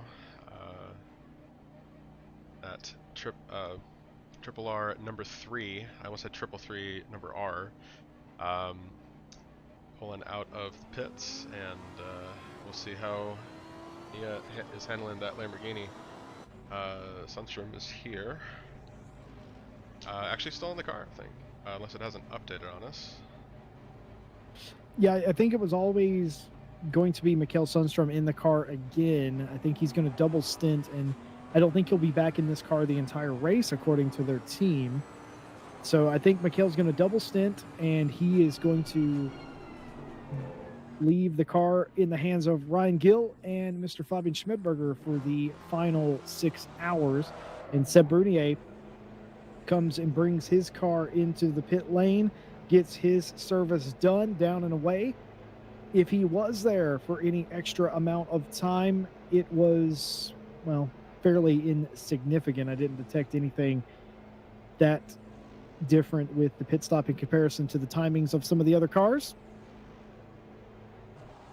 Yeah, it looks like we'll get the time step for him. It was a 1:2:61 pit stop for him in comparison to the number 3, who did not. I don't think they had any damage to fix, so they got out of there in a 1:22:6, and the 799 was a 1:20. So much quicker actually out of there. The 799, that was a very fast pit stop for Leon. Well, there you go. I think then in that case, I think Seb did fix some damage. For those of you wondering where you can follow along with all the cars in the race today, live timing available in the chat now. And of course, that is everybody in the race. Glad to have you guys with us on a Saturday morning for Nick and I. And I love-hate relationship with these really early starts, though, Nick. On one hand, it's really early in the morning. The other hand, you get done in the early afternoon, so you're not racing into what would essentially be my bedtime or anybody else's bedtime that has any semblance of the need for sleep. So, love-hate, I kind of love it. I definitely prefer a earlier start rather than a later one. Yeah, I think it's always interesting, right? Because you have to plan ahead for this like all week. Me and Mike love to talk about this because we both don't sleep very much. That's something that Mr. Mike Jones will joke about constantly, but I mean it is actually legit. You know, we like to take bets on how many hours we'll get each week, and it's not great. But you know, so when planning for a long race like this, especially when we're going to be in the box the entire time, like me, it's like, okay, so I'm just going to take Friday off completely and sleep all day, and then I'll be up all night, and then Saturday is just kind of a bust too, because I'm going to be tired by noon my time when this is all wrapped up, and yeah, I mean, so it definitely takes some time away from me, but to your point, if it was running through, like, where it's starting in Europe, where it's running to midnight or whatever it is, I mean, like, that's... I definitely prefer this somehow, just because it's crazier, I guess. Like, it fits more into my crazy schedule. Yeah, I tend to agree. I definitely, whenever we have the races that sort of drag on into the evening here in the U.S., I definitely don't sleep as well, I guess, and the sleep pattern is disrupted. But here, you know, it won't be the case at all. But if you guys were wondering why Mia Swenson was leading earlier, not leading anymore, Mia Swenson was leading because Van de Kokelt was spun by a lapped car about 8 laps ago and lost several positions. That was before the cycle of pit stops. Mia Swenson got in the car in relief of Ishmael Lebrec. Swenson now has lost the lead again to Van der Kokelt. There's only about a second or so in it, but the lead has been given back up, and Van der Kokelt is gone. That is not him in that bright yellow car in front of him Van de Kokelt's in that red car in front of that. He is checking out in a big way, and I can't really tell, but does it look like Mia's struggling a bit on these tires? Yeah, I mean, kind of jumping in that Lamborghini, and I mean, the competition's stiff. I mean, that's really tough. Van de Kokel only lost time because he got taken out like that. But I mean, he's shown the pace so far. We're about an hour and 10 into this race, and where he can just kind of take off and cruise for the rest of the race just because of his incredible pace. So I mean, the fact that Mia's holding on to second, actually, is that? No, sorry, that's a lapped car. Looks like. But yeah, I mean, that's a tough thing to jump into. So Swenson just kind of getting their pace here, and we'll see how they handle the rest of the stint. Just to update everybody at home, this is not a Racing Club International race. This is a Real Racing Club event. I know that is confusing to you, but this is a completely separate entity. This is a series that Real Racing Club is going to do. It's going to be an endurance championship, and this is their sort of one-off 2021 starter event. RCI has qualified and is participating in. We've got several teams of cars running, including one in Split 2 for this series as well.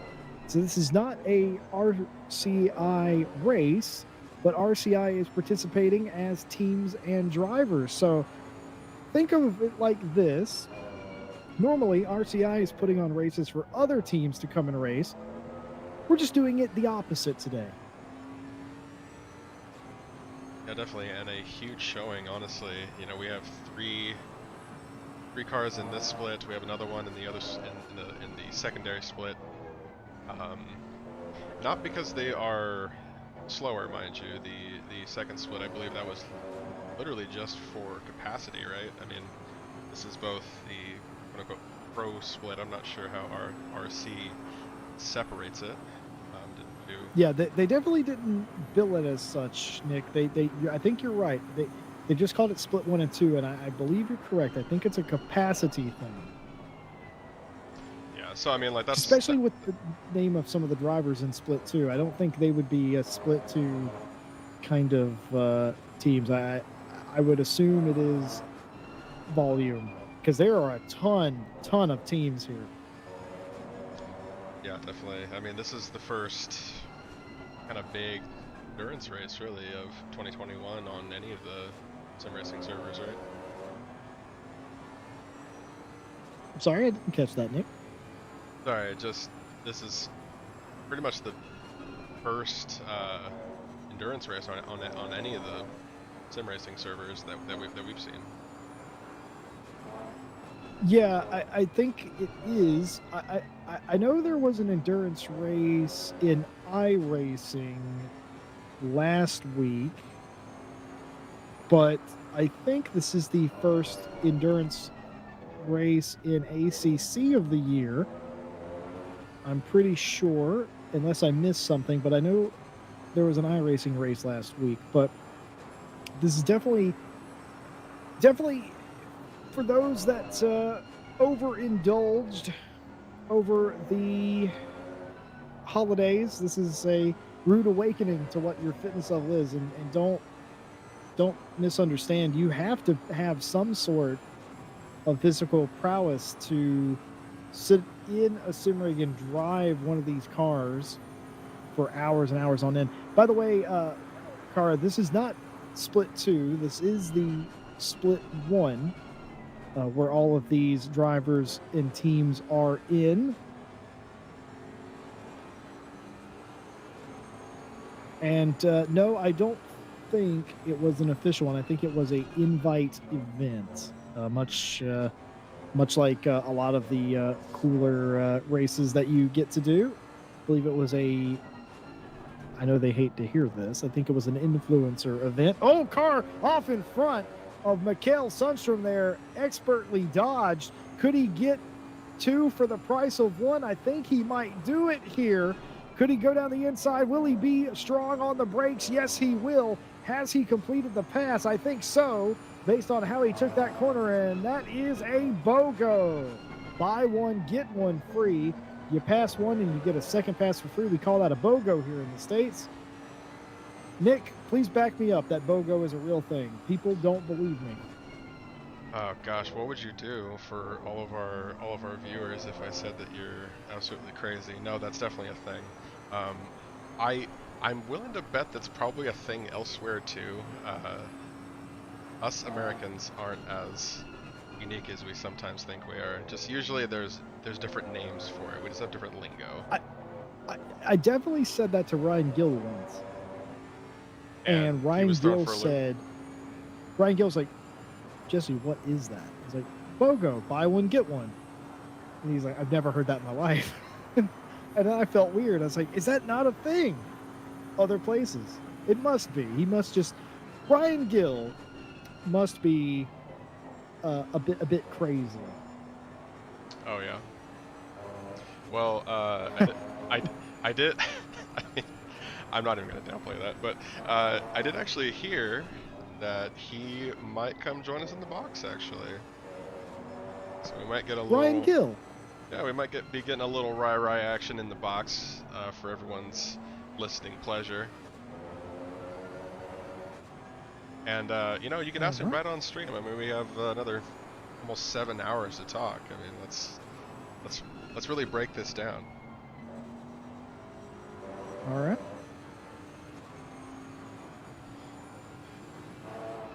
Make sure the door Ryan is unlocked Gill. so we can just walk right in. Yeah, you unlock the door. I don't know. Listen, people wonder why here at RCI we lock the broadcast booth. Well, that's simply because Mike Jones exists. Anyway, Ryan, welcome back to the box. We listened to earlier, you were giving sort of information and spotting for Mikhail Sundstrom, and I got to start out with the elephant in the room. You guys were really concerned with the track limits cuts you were receiving. Yeah. Oh, thank you for welcoming me back into the box. It's been nice to get some fresh air. But yeah, track limits. It's been, to say it's been concerning is probably putting it mildly. Mikhail unfortunately picked up, I think it was 3 warnings in the space of about 25 minutes. So from that point onwards, kind of just having to be a bit more conservative on some of the corners where probably would try and track extend more than usual. So it's just been managing that at this point, but there's definitely been, you know, there's been a couple of moments, should we say, in which held our breath a bit. But the race is going well so far.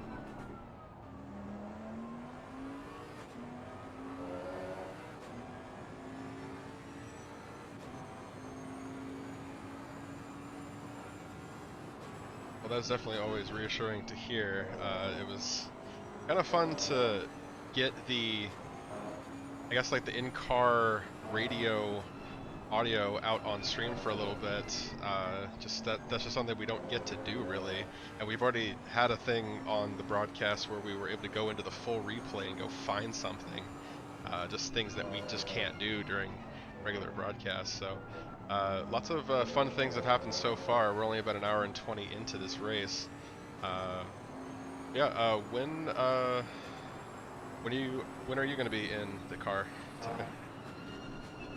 Well, we haven't fully got down to the answer of that question yet. Of course, Mikhail's doing the first 2 hours because he won't be available later on in the race. So we knew that Mikhail would have to be double stinting the car.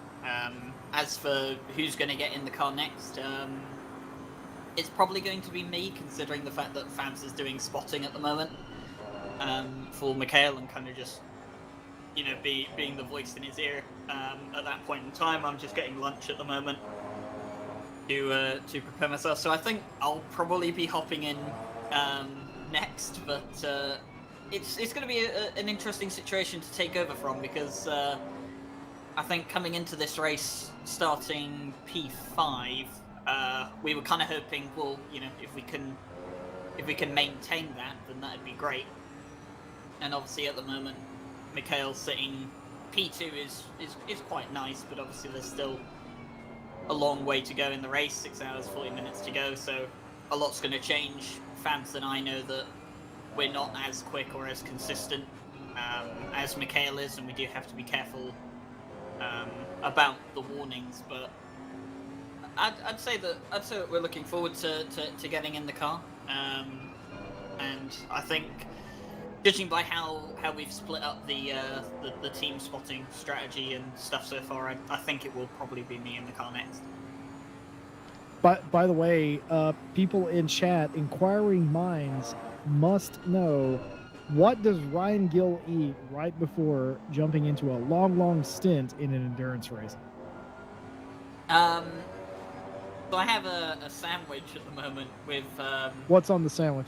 It's got chorizo and spicy cheese. Oh! This is hard-hitting, reporting here, I think. This is some of the most hard-hitting. So you have a chorizo and spicy cheese sandwich, is that correct?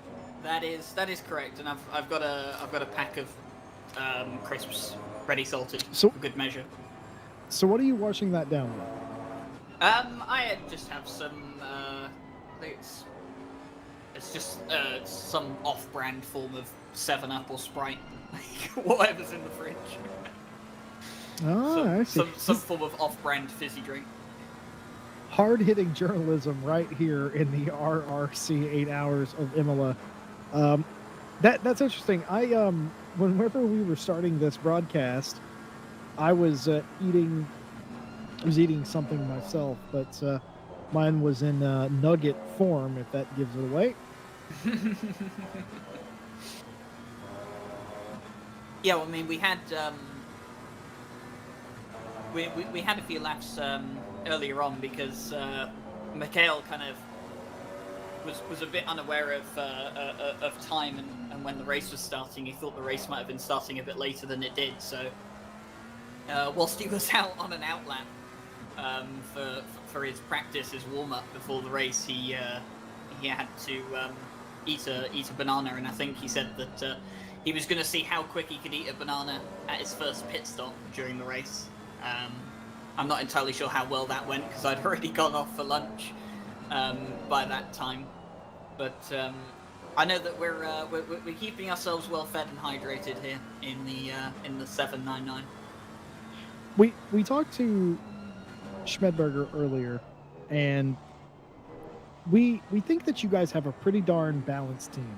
You have Sundstrom, you have yourself, and then somewhere in the middle of the two, you have Fabian Schmedberger. Can you think of a better team that you've been a part of? I think the team that I had with Fabian and Jake for the CHSR Championship was a very well-rounded one. Fabian was, I don't know if I'd say he was the quicker driver between himself and Jake. It was just another one of those teams where I was walking into it knowing, you know, I am probably the most inconsistent and the slowest of the three of them, but it's just about trying to do the best that you can with what you have. But obviously Mikhail, it's a bit different this time because, you know, Mikhail, you know, he races on an esports level. You know, he's driven with the likes of Joe McCauley. He's going to be driving with the likes of James Parker for the RCI World Tour. You know, and he's a very, very quick driver. I mean, quicker than Fabian and I. We don't have a problem admitting that. So I think if you're looking for like a well-rounded team where everyone is as close to each other in terms of pace as possible, I think there is a different kind of combination you could have there. But I think in terms of, you know,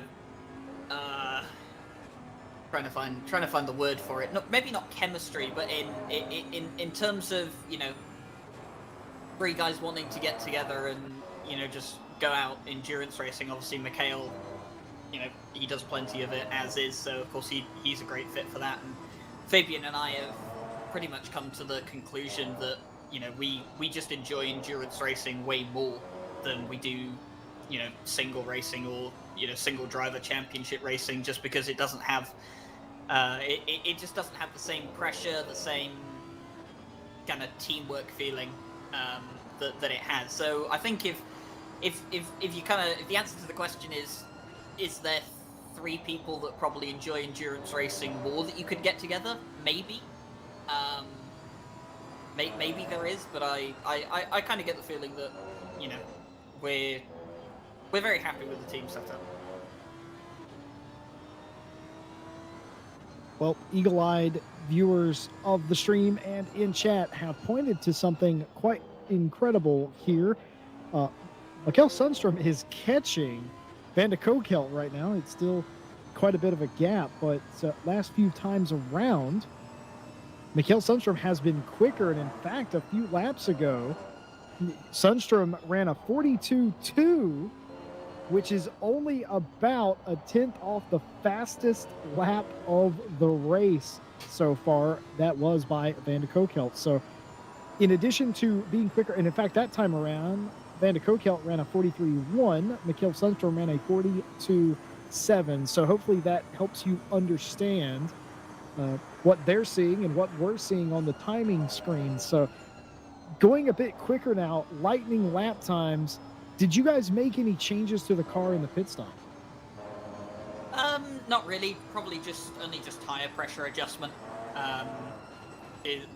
Just adjusting for the pressures, because obviously the temperature is starting to rise now.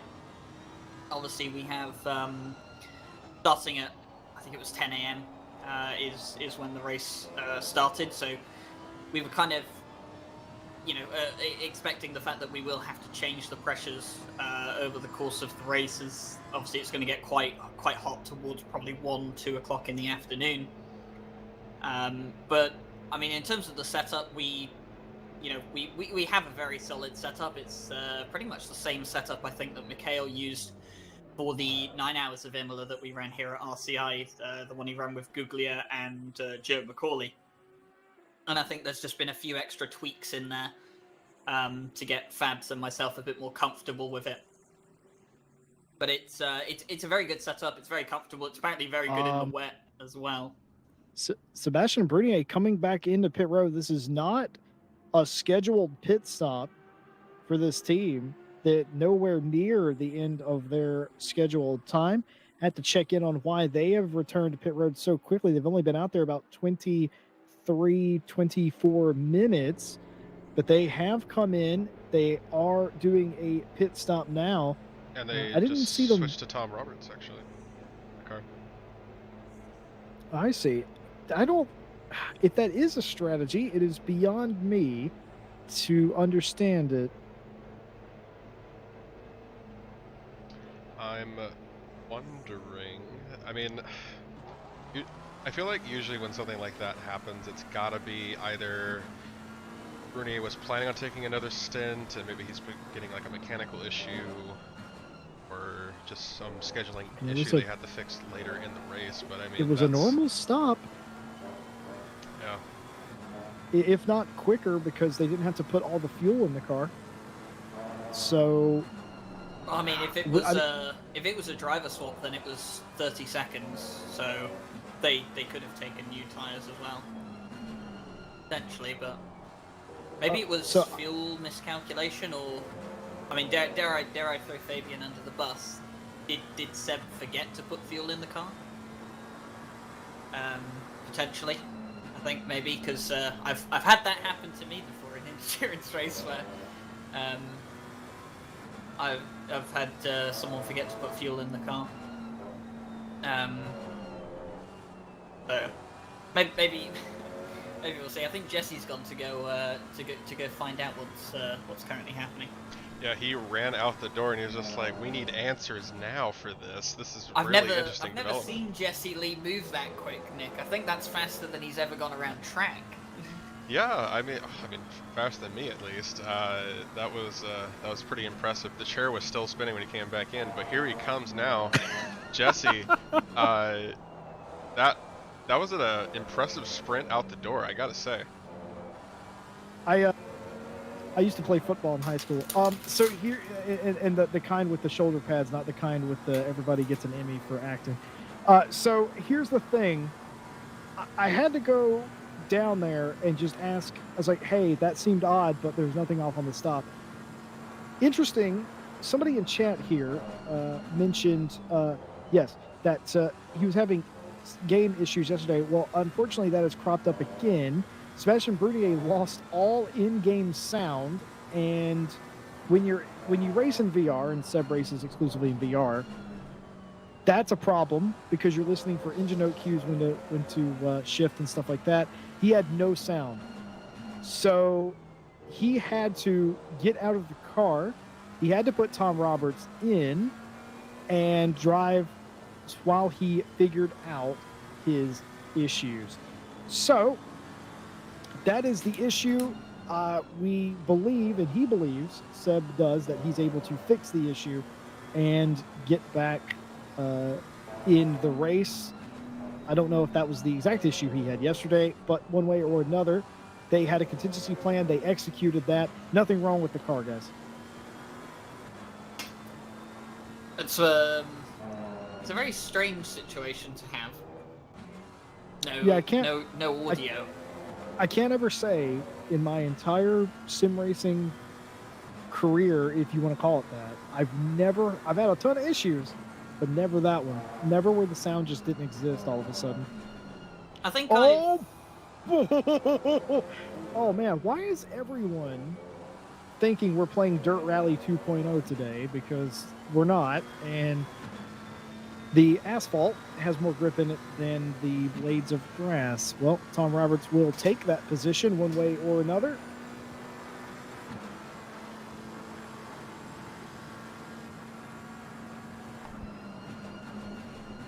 Oh, by the way, Ryan, one other thing. Some of the people in chat here are a bit worried about your choice to eat spicy food before getting into a car for an hour. Do you have any comment? I suppose my only comment on that is it's not the kind of spicy food that makes you go to the bathroom mid-stint. It's spicy food conservative approach, just acknowledging conservative spicy food. Acknowledging that I'm gonna have to get into the car. I'm gonna have to do 3 hours of driving today, and that I don't want to be in the situation where I have to get up and go to the toilet, in the middle of a pit stop or something. So no, I wouldn't be concerned with the choice of spicy food that I have for today, but I do appreciate the concern from some of the people in chat. It is much appreciated. I don't know if it's so much concern, but I think they would love to hear the fact that you had to make an unscheduled pit stop for a bathroom break, to put it nicely. We're going to win a Nobel Prize for journalism today. I can already feel it. Well, considering some of the questions you asked us in advance to this live stream off air, Jesse. Yeah. I don't know how long it's going to be until we have to shut this stream off as an 18+. But well, I'm sure you'll restrain yourself for as long as you can. At least until the alcohol kicks in.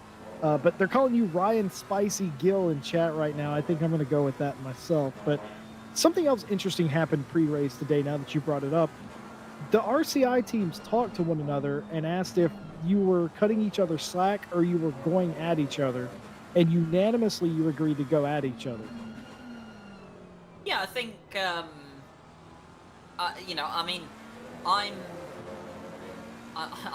one of those people that has always despised team orders, should we say? And I've never liked the whole idea of let someone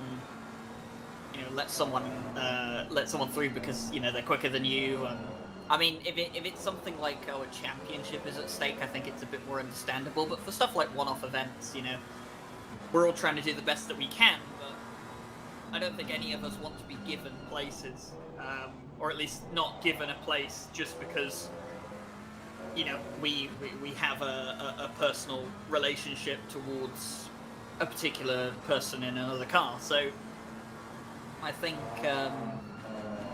I think that was kind of the thing, is that we were all kind of just, we just want to race each other, and, we don't really get much of a chance to race each other, if we're honest. I mean, the amount of times that two staff members find themselves on track in the same race anywhere near each other is fairly non-existent here at RCI, because we don't actually race that often, and we're aiming to change that this year. But I have no doubt that if we encountered each other on track, we could battle each other fairly, restrain ourselves from putting some rather rude moves on each other, and overall just enjoy it, because I think that's what that's what we like to see. I think that's what the audience like to see. And there's been some great battles in real life motorsport and in sim racing where teammates have had to go at each other, or cars of the same team have had to race against each other. So I think that was probably part of the decision, is that we want to go out and enjoy ourselves, and I think a lot of us enjoy ourselves the most when we're fighting each other. Yeah, I respect it. I mean, I respect the thought of going for it, and not giving any, just because they're effectively your teammates, not giving them any quarter and racing each other hard. And I like how you guys had that discussion 30 minutes before green flag, and it's one of those things. You guys happen to all be together, and it's one of those cool things, because like you said, you're going to be doing this more. As RCI, we're going to be branching out. It's not that we as a group live in our own bubble, because we don't. It's just that we don't broadcast a lot of the other events that we're involved in. And like you said, this year it's going to change. Spoiler alert, you might even find me in a race or two. So the thing is... Ruh-roh. What do you mean? What do you mean? I don't know, Jesse. I mean, you're never to catch me in a car anymore. Well, I had enough of that from the Maserati race we did.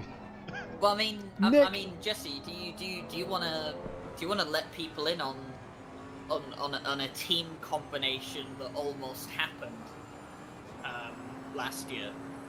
Oh yeah, it was going to be Ryan Gill, myself, and the South African's favorite son, and that would have been brilliant and terrible at the same time.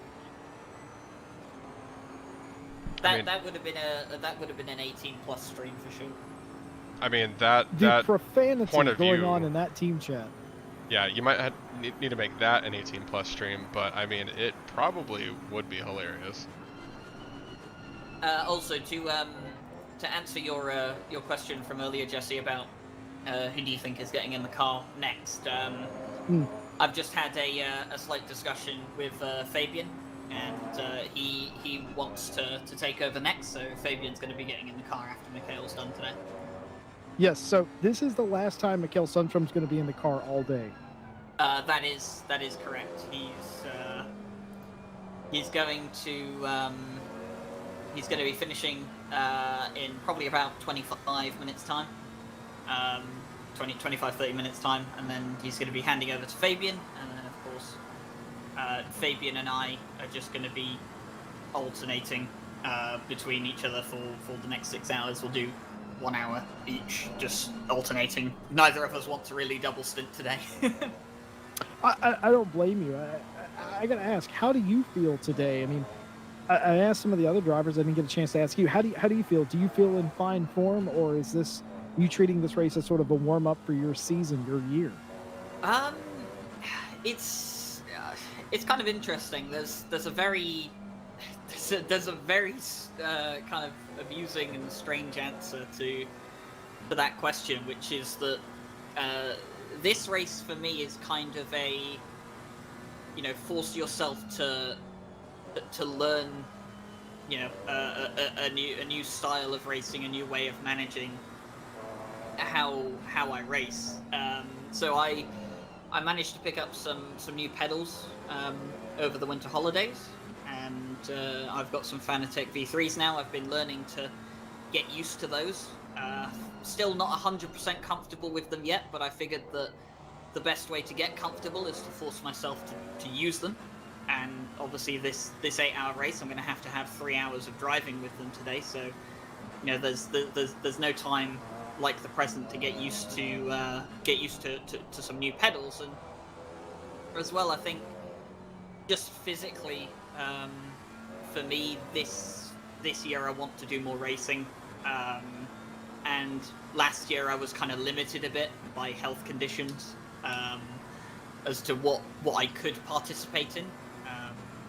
I feel a lot better now. I actually feel much better than I have over the last 5-6 months. But I'm working towards like a new goal of trying to get myself fit and kind of work properly towards certain fitness goals for this year, so that I don't just feel better as a person, but I also feel better in terms of doing the races. I don't want to come out from a 1 or 2 hour session and feel like I'm absolutely knackered. I want to come out of a 1 or a 2 hour session and feel like, okay, I can just get a quick refreshment and then I'm ready to go again. I can tell you what happened to me. I took a little winter break myself, and when I came back the day after, well, the 2nd of January, I was in the sim rig for 3.5 hours, which normally isn't a big deal, except that after I got out of the rig that day, every single part of me hurt. Did you ever get to that point, or were you still active enough that that wasn't a problem? I don't think I've ever got to the stage where it's hurt. I've definitely got to the stage in which I've come off of a stint and my immediate reaction has been, I need to lie down for a few minutes. And when that kind of happened to me, it was like, it was kind of a wake-up call to say, like, hey, like, my body frame, I mean, if anyone has seen my body frame, you'll know that I'm not, I'm skinny. I don't have, it's not like it's not a weight issue, it's not a body fat issue, it's just like a general fitness level issue. And after experiencing that, I was kind of, they were the first kind of signs of concern and signs that, I needed to work on this, I needed to do better. But I haven't reached the pain point yet, and I hope I never will, but, my force feedback's really high. I mean, that could probably have an effect as well, but, I did 40 minutes today. I did a 40-minute stint this morning as a warm-up, and, I came off of that. I felt really good. So I feel a lot better than I have for the past few months. And that's good to hear. It's kind of something I just want to build on at this point. That's really good to hear, right? I mean, you're one of, and don't tell anybody, but except the people watching and the people listening, but you're one of my favorite people to watch race. You're an exciting driver to watch, and I've always appreciated that. Anytime I get a chance, and you may have noticed this by now, but anytime I get a chance to call or commentate over a race that you are in, I want to be a part of that team, because and stick with us, folks, because you are going to see exactly what I'm talking about later. Whether you mean to do it or not, Ryan Gill, typically at the center of everything that goes on in a race. Remember the Bathurst race that didn't quite end so well for you, but my God, did you make that race exciting? Yeah, it was. The end to that race wasn't the most pleasing. I mean, I think at the time, I was very glad that I wasn't streaming that race. I had planned to live stream that race to my channel, but I decided not to. I was very glad I didn't in the end, because when I had that pit lane accident, I mean, if you go back and watch the VOD now, you'll realise that my car is just stationary for about 5-10 seconds, and it's mostly because after that incident happened, like I hit my head on the wheel, and I was just like, it was just sunk in shame basically, because it was probably the best I'd ever raced in a long time. Folks, this man, let me set the scene for those of you that weren't there. This man entered an endurance event in a Lamborghini around Mount Panorama, probably the worst thing you could have possibly done. And he could have won. He was in a position where he might have been able to win the race. It was To definitely put it a in podium. perspective. 100% a podium in a Lamborghini at the mountain.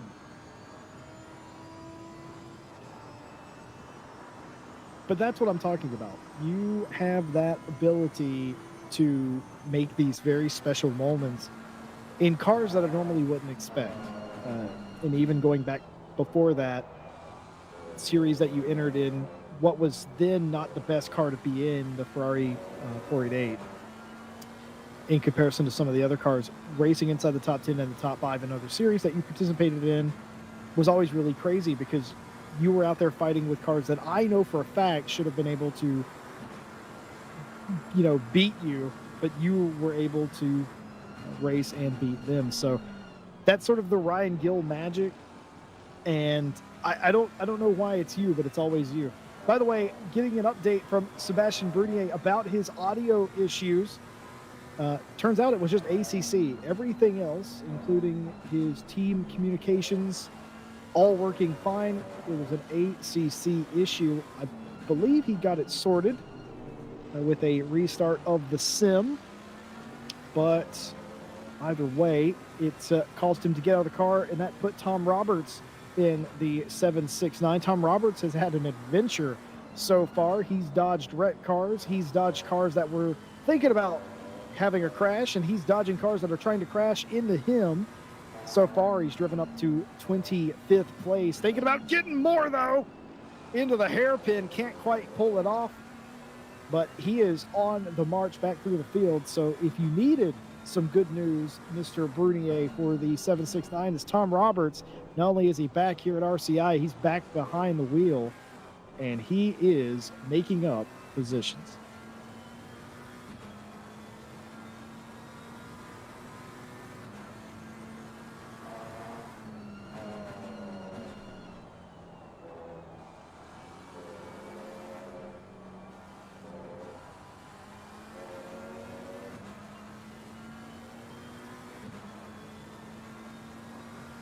Speaking of which, somebody has joined us in the booth as well.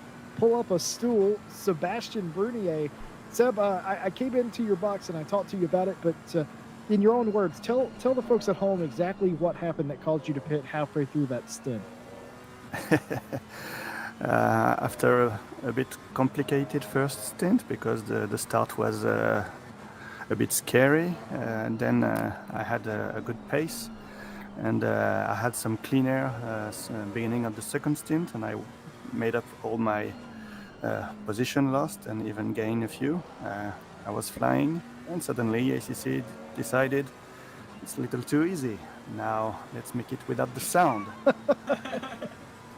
So basically you're on a 43 flat pace, chasing down the P9, and suddenly no noise at all. You just hear the slight smooth squish. Oh, and Tom has an issue. The squish of the pedals, everything is smooth and silent, and suddenly you push to talk button. Can you hear me, Tom? And Tom replies, so okay, I'm fucked. Basically. That's unfortunate. I mean, you're going so well. I kind of agree with ACC. I hate to do this to you, Seb, but I kind of agree with ACC. Oh, you guys running near or inside the top 10? Let's make this harder. Let's put them back down to 25th. And Tom Roberts, of course, having a little issue right there, but nothing he can't handle. Still running 24th. Those cars in front of him do not appear to be for position. Of course, he was right behind Marquez at, I think, right before that incident. So he does have some places to make up, but you got to say, Tom right on it. He got into the car, and now he's doing what you would expect. He's making up positions, and he's running well. Did he have any complaints after he got into the car? No, we've worked on the setup the past week. I did the quali yesterday, but we made the setup and he tried it along its preparation, so we were both happy with it. He even tried to evaluate his fuel consumption. Oh no! And everything was pretty okay. But yeah, no. The aim is clear, is to keep the nose clean. So of course, the last 30 minutes it has been a little bit more complicated. But yeah, the race is long. We still have more than 6 hours, so others will have troubles too. I'm not wishing any bad luck to anyone, but that's just how the race goes. So yeah, we're going to keep the nose clean and see where we go from here. So what's it like having Tom Roberts as a teammate? I know, have you two raced with each other before in a team, or is this the first time? No, it's the first time we are in the same car. We did the SimGrid Championship where we were running the same car, the Ferrari. So both teams were discussing together for the race preparations, and it was already great to work with Tom. And it's the first time we drive together, and I really enjoy it so far. So what's he like as a teammate? Is he talkative? Is he quiet? Does he give you information, or do you kind of just let him drive without communicating, or what's that relationship like? No, we communicate quite a lot. Of course, when it's needed, it's not a lobby. We are racing, but Tom is great because he's very helpful. He's very aware of what's happening, and he's talking about the pace of the other cars. It gives a lot of freedom as a driver because it's less information to seek for yourself and to evaluate for yourself, and it let me focus on the outright pace and my lines basically. So it was good because when I was under pressure from other cars, when I was held back by the Audi, he was telling me, okay, the BMW and the Bentley behind are fighting, so you have some clean air for a while. You have no issues at all. So it's really helpful.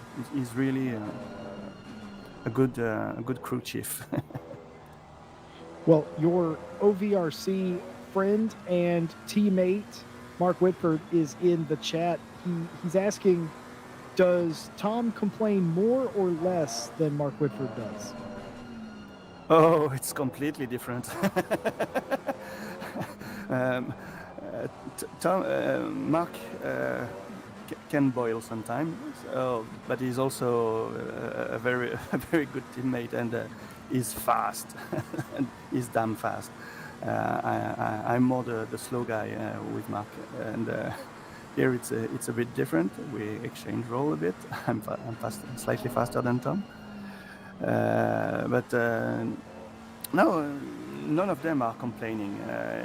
It's just that Mark was pissed off at the McLaren, to be honest. So the end of last season was a bit difficult. Not between us, but because of the car, of course.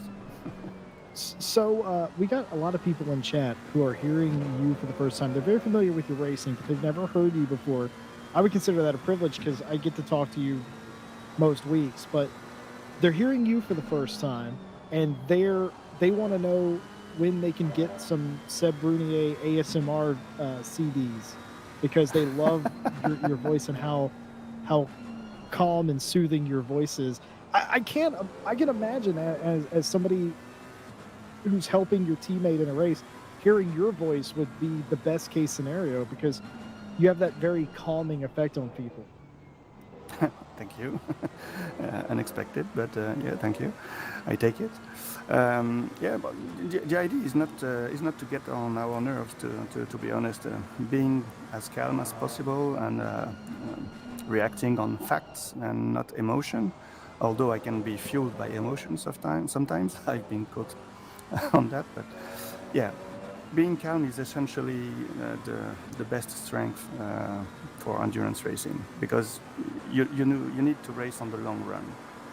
So if you're burning on emotion, you will burn all your energy and your focus, and basically it's the end of the race.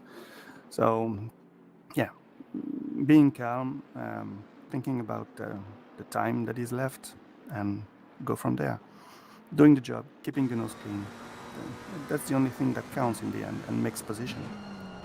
You're absolutely right. Two things here. Ishmael Lebrec gave you what I think, as Tom Roberts thinking about going down the inside here. This is for position. That is Jeffrey. He's going to get the pass done. Easy peasy lemon squeezy. And position for Tom Roberts up to 21st now, continuing to gain positions. Lap times, even though he had a couple of bobbles there, lap times not bad at all. And he is getting it done up to 21st place. Like you said, Seb, it is a long race. Still 6+ hours, a lot of time to go. Like, all you guys really did was change up your pit strategy, really. Yeah. And you have to change up your strategy a bit, but nothing terribly unrecoverable was lost. So if you're going to have issues, they might as well not drastically affect you. It's not like you had 30 seconds of damage or anything. Just had to come in for a pit stop.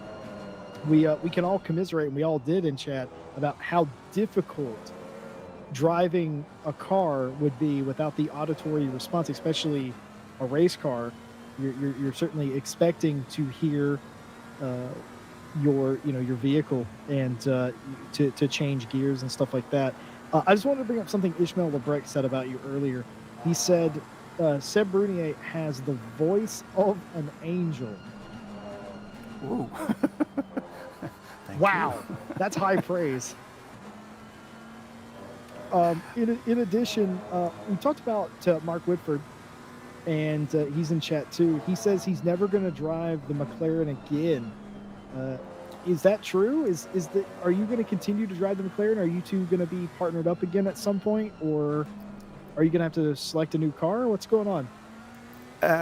Well, I'm crazy enough to still drive the McLaren, and you know that there is the RCI World Tour Championship beginning in a couple of weeks.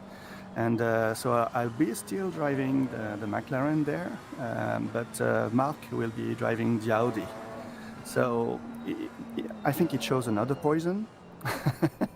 But what is for sure is that he's not driving the McLaren again. So, but yeah, I think the Audi is a different poison. But yeah, I want to. I've driven the Aston Martin for a very long time in ACC. I have 900 hours in ACC, and it's basically my second car I'm driving now with the McLaren. And you get to know the car. You have to understand it, and it takes a while. So I think I found my pace now with it. I'm almost as fast as I was in the Aston, but it's a long-term relationship you have to have with the car. It's not like other sims where you can jump from a car to another. In ACC, the cars really have their own character, so to speak. It's not only technical differences, but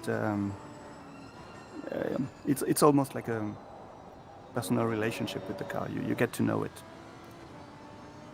I think that speaks for ACC's fidelity more than anything, because you'll hear real racing drivers say the same thing of whenever they go to a different team, it takes them a while, sometimes an entire season, to get acquainted with the car to the point where they're comfortable.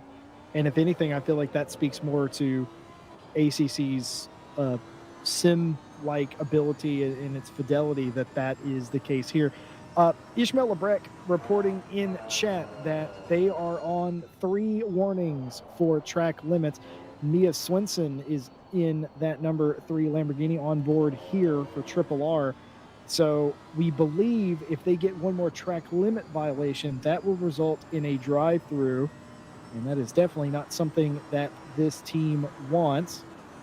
But here we are. We feel that a lot of teams are going to be struggling with that as well here. How are you guys, Seb, doing with track limits today? Have you gotten any?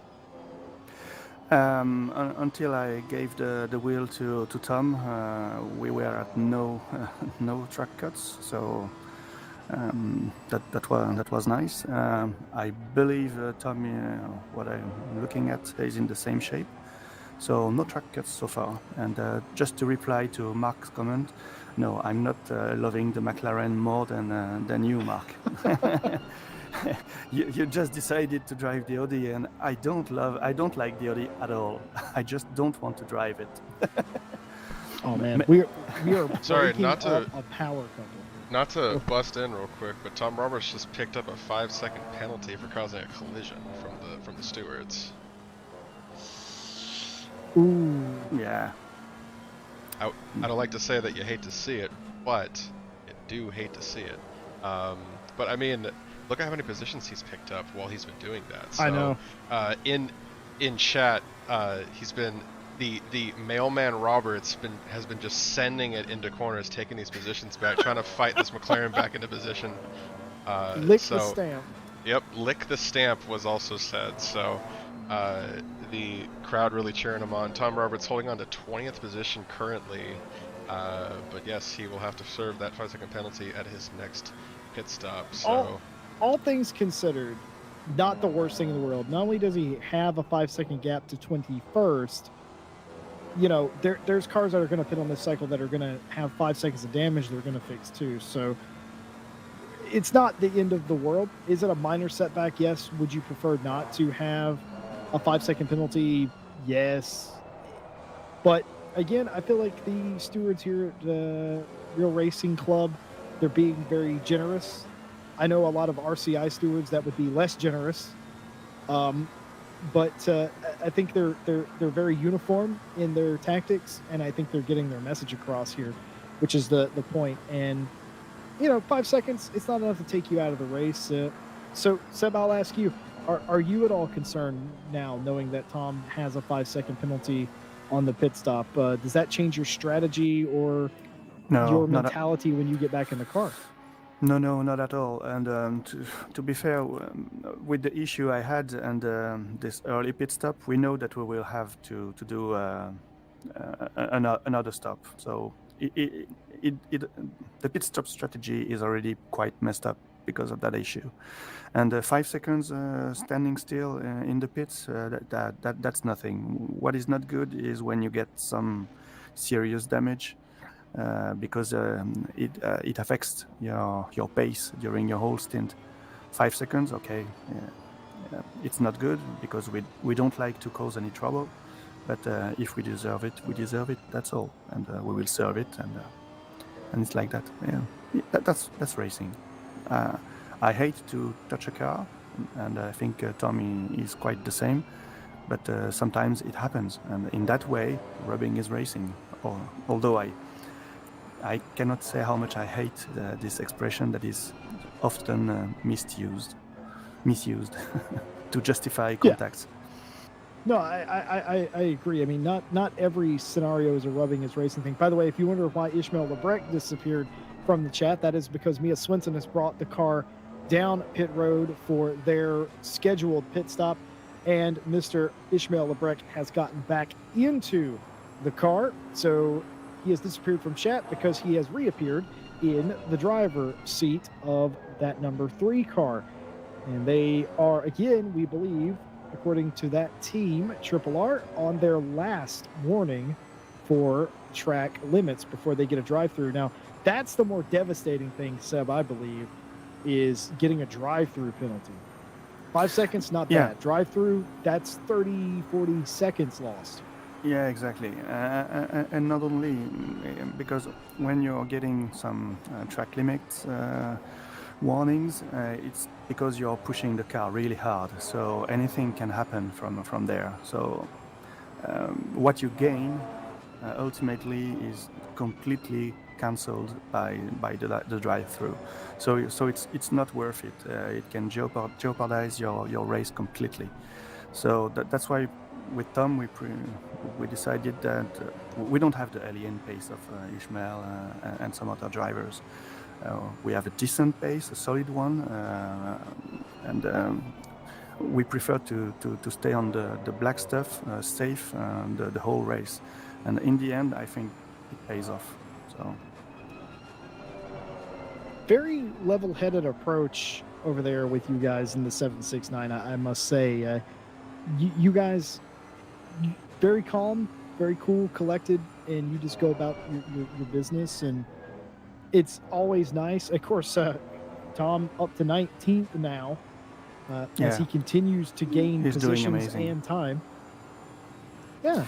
Yeah, we work with the tools we have. So when you don't have the alien pace, you have to find time everywhere else, and not losing time with penalties is a way of getting pace. Indeed. So, no, Mark Woodford's saying that if I keep asking you questions, you're going to take my job. I'd do it. I'd listen to Sebastian on the commentary team any day. Door is always open. He's such a lovely, articulate man to speak to, and I gotta say, you're about the most level-headed driver I've ever been around. Most sim racers, I'll say that we're fairly hot-headed, but everybody agreeing with you too, and chat about your rubbing is racing thing, about touching cars, not a problem. Punting, making overly aggressive, uncalculated moves, that's not rubbing is racing, is it? That's just silly and way too aggressive. But I think we can all pretty much agree with that. I prefer to live in a world where you can make contact with another car and it not be a penalty, FIA, if you're listening. But I also, there needs to be a certain degree of respect, as Mikael Sundstrom navigating traffic here, doing his best. That was a scary couple of moments as he's having to weave in and out of cars. But I think we can all agree that we prefer to live in a world where it's okay to make contact, but it's also not okay to be overly aggressive and perhaps even dangerous. Yeah, and it can end the race of any of the competitors, and that's sad. That's not the way of gouging your speed and your racecraft. So yeah, I prefer to chase a car and be patient, and although sometimes it's infuriating, because I suffered a lot in my first stint behind the Audi. The Audi was a good second slower than me, but due to different car, normal aspirated versus turbo, maybe different setup as well, and different engine, I was faster at the apex, but it was flying out of the corners and impossible to catch on the straight. So on the brakes and to the apex, I was faster, and each time I was behind him, it was completely neutralizing my pace. But ultimately, he ended pitting earlier, maybe because he was stressed as well to get me on his tail. But and we found our way at this point. But driving like crazy, aggressive, like some other drivers did around us at the start or while we were behind the Audi, did not make any position, and it threatened their race with the danger of penalties, the danger of getting times in the pits to fix the car, and also burning your own energy because you're getting on your nerves. And when it's an 8-hour race, you can't act like a 60-minute race. Yeah. Unless you're an athlete, but we are not. We are just sim racers. So yeah, better to stay calm. So we have, I believe it's Billy Octane in chat. He's asking if you are for hire as a race engineer. I honestly, I'd take him up on that. I'd start doing that if you don't already. A for hire race engineer. What do you think? I'm almost already acting as such in the teams I drive. So either at OVRC or when we drive together at RCI with Tom or in the previous team for the SimGrid Champ.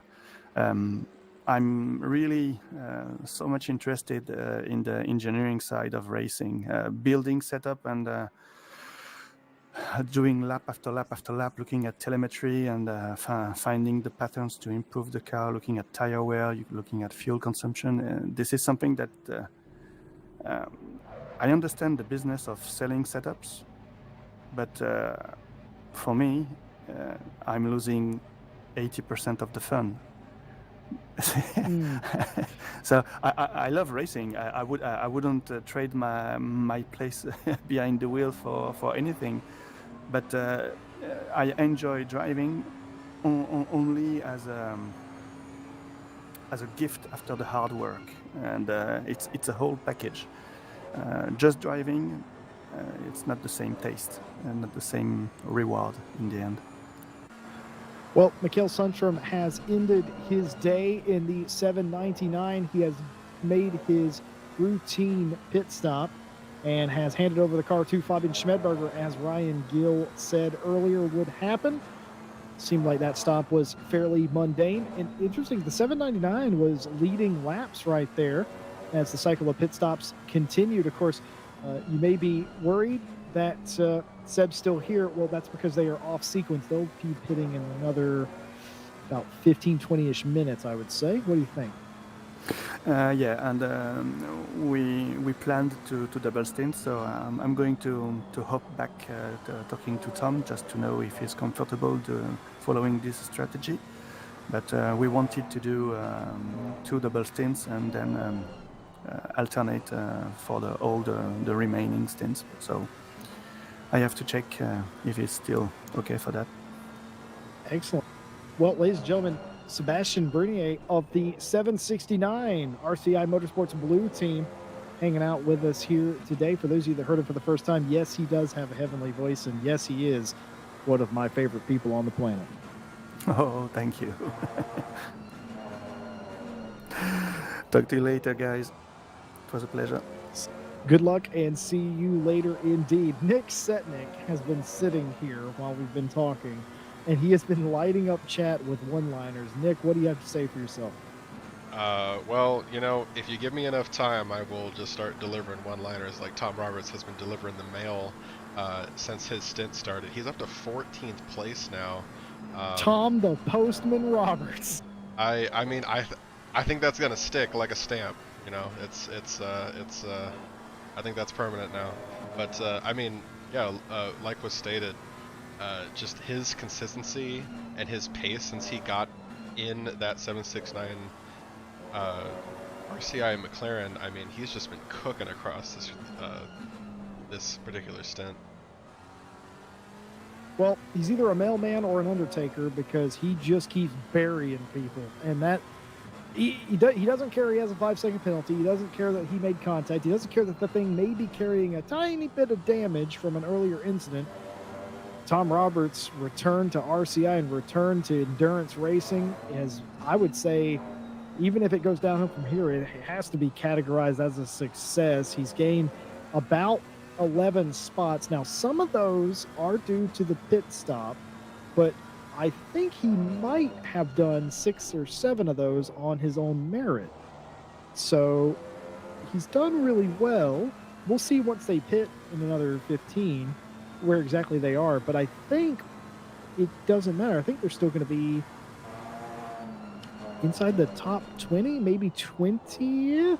I don't know. It's hard to calculate with that 5-second penalty, but either way, Tom Roberts has absolutely been on it. Tom the Mailman Roberts delivering here in the Real Racing Club 8-hour of Imola. This is the RCI Team Perspective stream.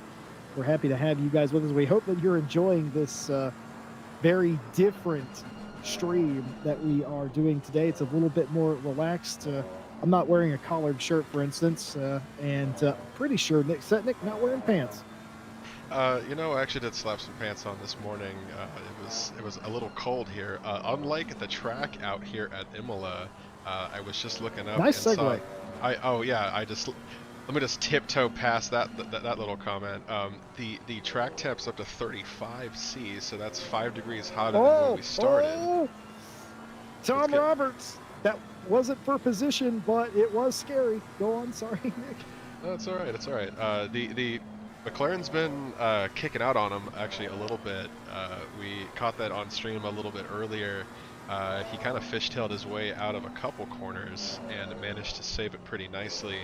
But that McLaren, as the track is heating up, and he's been in the car for a little while, he's been having a little bit of Matt Samuel channeled through him. There you go. By the way, everybody wave good day to Mikhail Sundstrom. He is out of the building for the 799 today. He did a double stint to start this race and did a darn good job. Lost a few spots on the opening lap due to, well, obviously the whole field being compressed, but was able to gain back positions inside the top 4, potentially as high as 3rd, and even in the course of the pit stops taking place, led some laps. So everybody wave bye-bye to him. He is done for the day. He has handed over the car to Mr. Fabian Schmedberger and Ryan Gill, who we've been told earlier by Mr. Gill himself that they will take turns taking 1-hour stints. Neither one of these drivers, Mr. Schmedberger or Gill, will double stint to the end of this race. And I almost think that's smart, Nick, because you don't tire yourself out if you're racing for an hour and then stopping for an hour. And that's got to be probably a really good strategy for these guys anyway. Yeah, definitely. I mean, since we've heard from a few of the teammates here, as part of the teams, we've heard from Ryan Gill so far. Sebastian Bernier just left the box just a little bit ago. Yeah, I think all the teams showed up and they had a strategy in mind. Obviously, Bernier and Roberts had to do a little bit of catch-up work because of that audio issue that he experienced about an hour ago now. But I mean, the quick recovery from Tom Roberts, he's flown himself back up into 13th place now. So when that stint is over, he's going to lose a bit of time.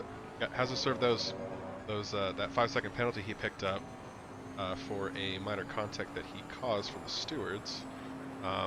But I mean, overall, really exciting stint to watch and incredible pace coming out of them. And we're still only partway through the first half of this race.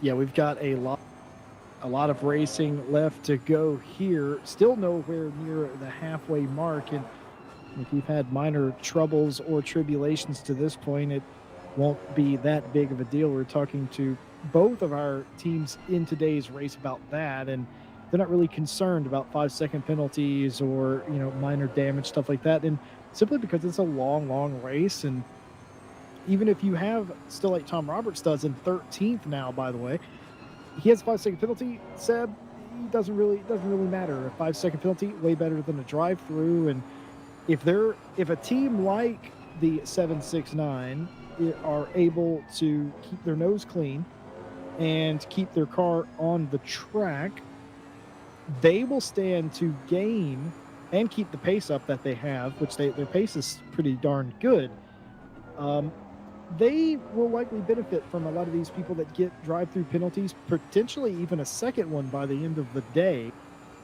So that is certainly a possibility. Just giving you an update on the race for the front. Fabian Schmedberger's second place, the 99 leading the race. They just ran a 43.1, did the leaders of the race. And we'll see how Schmedberger comes across the line. Mikhail Sundstrom, yes, and very much faster is Fabian Schmedberger in the 799. He ran a 42.7, so about 3/10 quicker are the team that are chasing in the 799. Mikhail Sundstrom left that team with one last present, and that was an even quicker lap still. I talked about earlier how he ran a 42.2. Mikhail Sundstrom ran a 42.198, less than half a tenth off the best lap of the race. And though Fabian Schmedberger is a bit slower than that, he is still, for the last couple of laps in succession, quicker than the leader in the 99. But he does have other issues. Ishmael Lebrec in third place is quicker than him on most laps. Again, wasn't the last time by. But generally speaking, is the quicker driver, but he's 30-some seconds behind. It started out so much that one team was taking off and leaving the front of this field. Well, it hasn't come to be that way now, as the field is starting to compress once again. Again, the fastest lap in the race, a 42.147. For those of you keeping track at home, we have live timing of all the cars involved in today's race. Exclamation point timing in chat to get the link to the timing screen.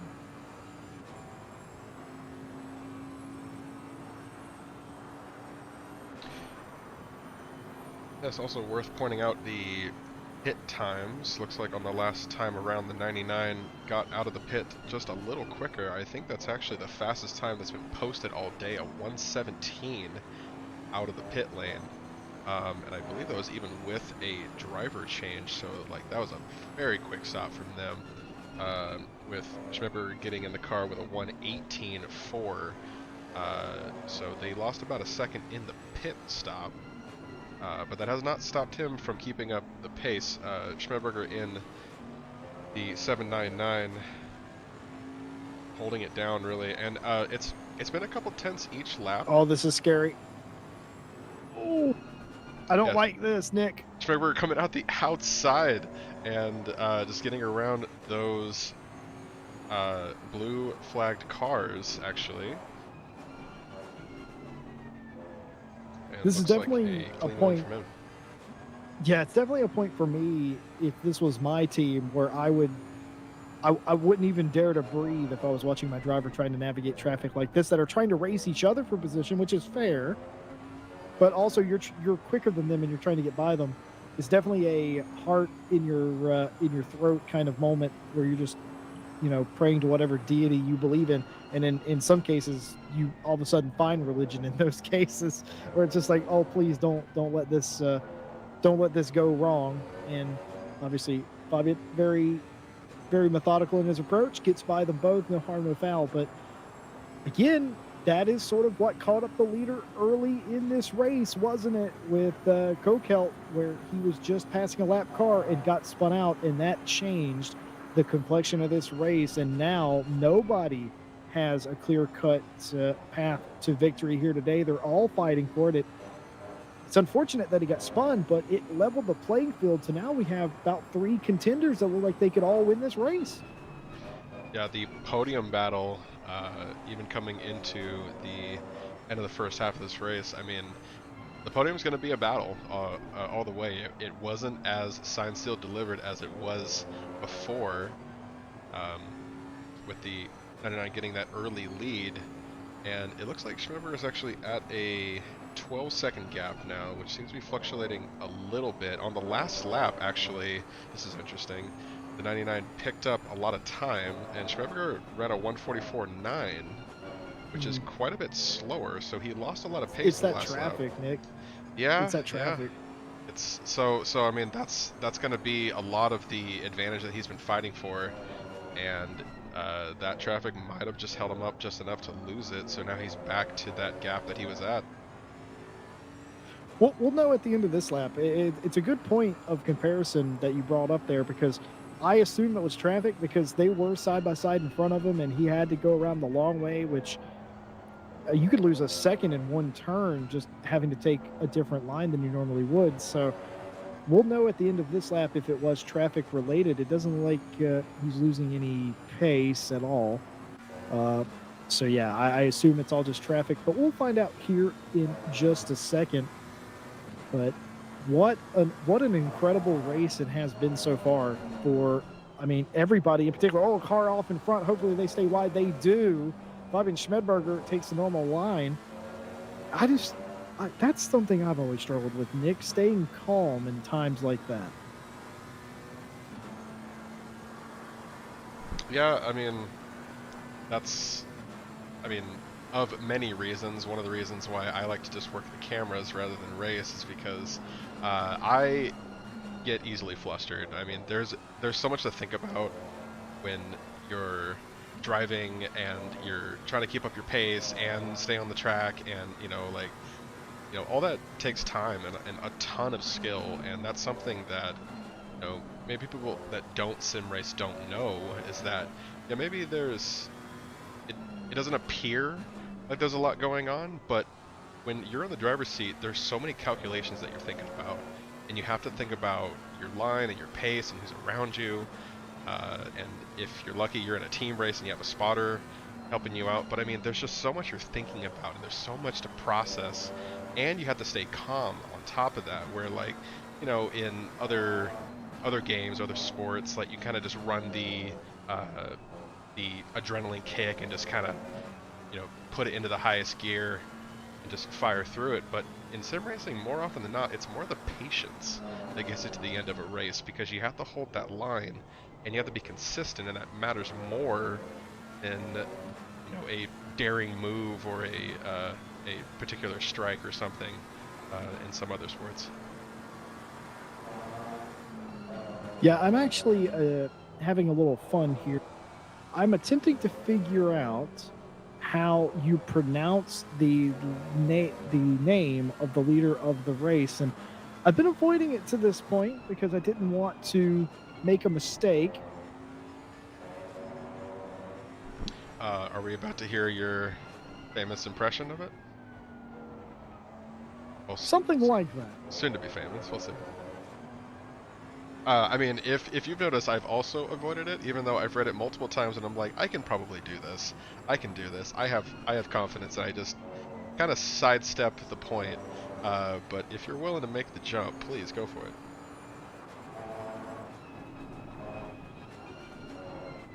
I think it's pronounced Kundak Choglu or Choglu. Kundak Choglu, I think, is how you pronounce that. I don't know if that's Turkish or Afrikaans. I'm not sure. Well, I'm sure somebody in chat will be correcting us within 20 seconds, or if someone has an opinion on it. But yeah, that's a solid attempt at that. Made sense to me when you said it. So. Yeah, I'm gonna go with Chundak Chowglu. Chundak Chowglu. God, that is so hard for an English speaker to say, for the sheer amount of syllables in there. But yeah, Chundak Chowglu is how I'm going to say it. If I am very much wrong, please correct me in chat. And I'm not sure what language that is. I think it's either Turkish or Afrikaans, but I'm not sure which one of those two it is. And the pronunciation would be very different for either.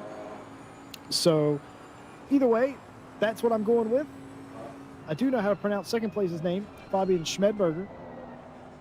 And they are losing time ever so slightly.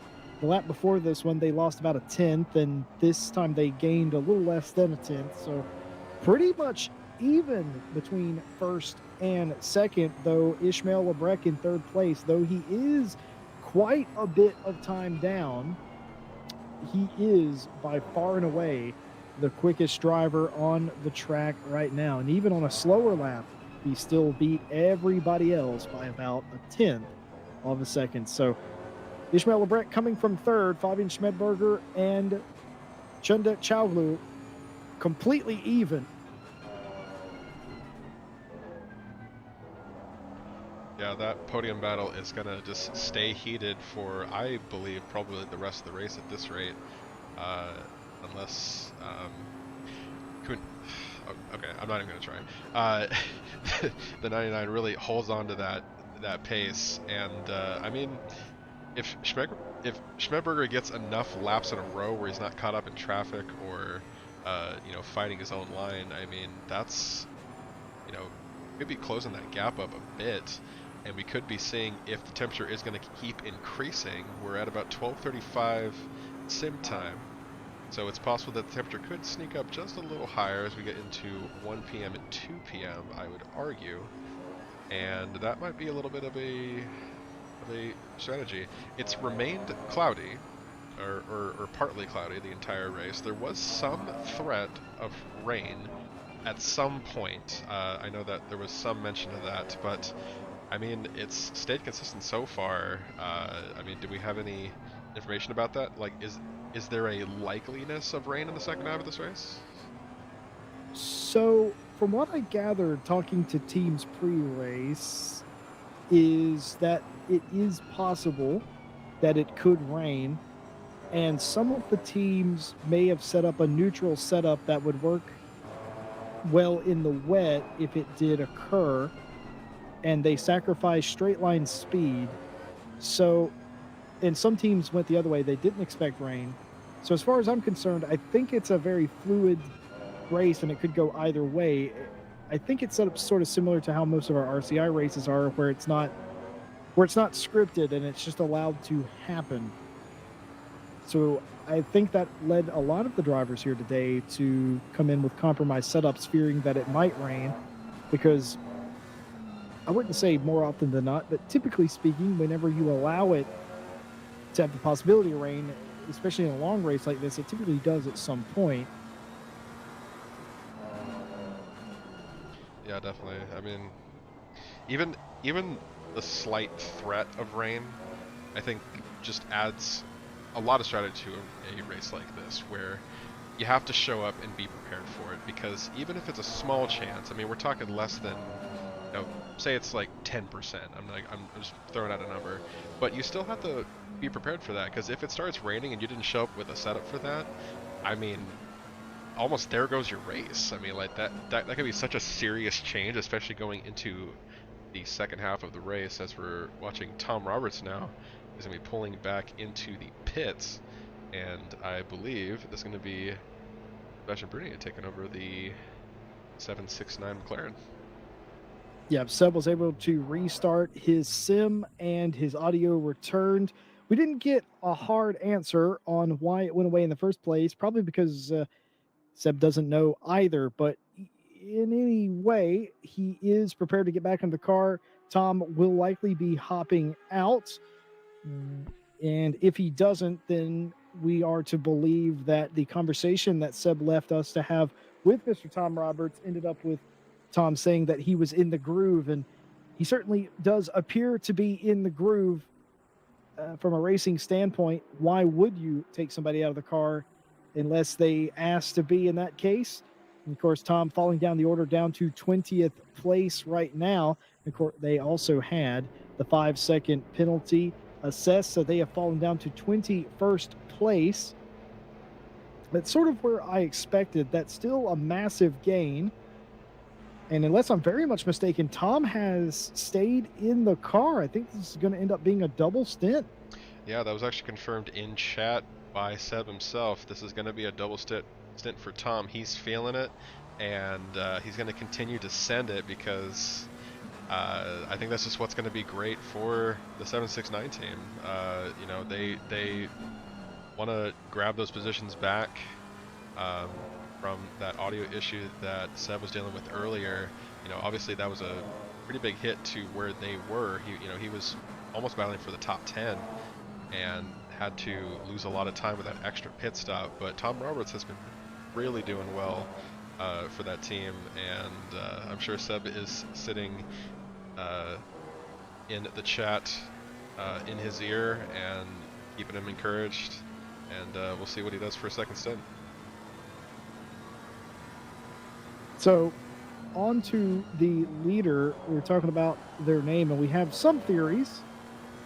Mehmet Kara says that you pronounce it Kundak Julu, and apparently at SRO, according to Badstone, it's pronounced Kondacholu. That's how they pronounce it in the SRO series. Ah, I see.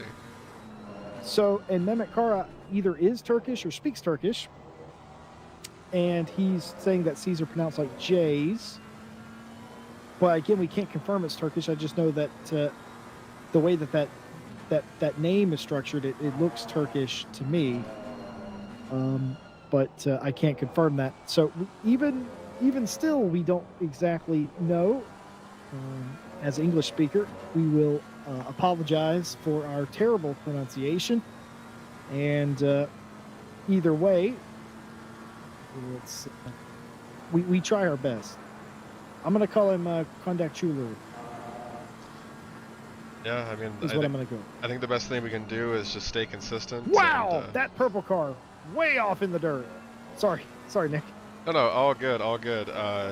That's actually been a funny part of this is, you know, we're doing a point of view stream today, and you know, we're kind of just sitting on the dash cam on the T cam. I think we landed on for the name of this feed here, and just once in a while, just seeing a car just kind of fly off into the dirt, or you know, we saw Tom Roberts actually a couple times lose the back end just a little bit. And you can really see how dramatic that feels when you're inside the car, because if you jump for a replay like I did earlier, and from the outside it doesn't look that serious, but when you're holding onto the steering wheel and suddenly your back end's flying out from behind you, especially in a GT3 car, it's pretty terrifying. Yeah, absolutely. This race is gonna sending it down the inside. I assume was that a lead lap car? That has to be a lead lap car because there are no Lexuses. Lexi. Every stream I get into this Lexus.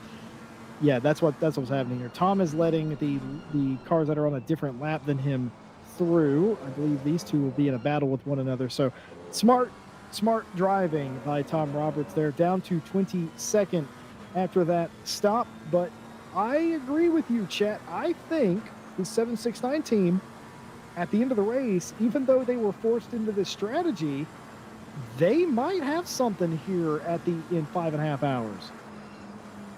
You can see Tom taking the inside line here, even though it kind of, he knows that they're battling. He's just gonna plant that right there, and he's feeling pretty confident about it. At least, I mean, you know, that was a solid send. I'm going to tell you, Mailman Roberts is delivering some packages today. And I'm actually rewatching this back on the stream because it's delayed. And he literally just was not taking fair move, clean move, but wasn't going to have any of it. He says, I have a route and I have to get all of these packages delivered. Excellent job. Tom Roberts up to 21st place. And like Seb said, Tom's feeling it, and he is doing a whale of a job for his team. One spot out of the top 20 again. And like you guys said, I'm not sure this is going to be a bad strategy at the end of this thing.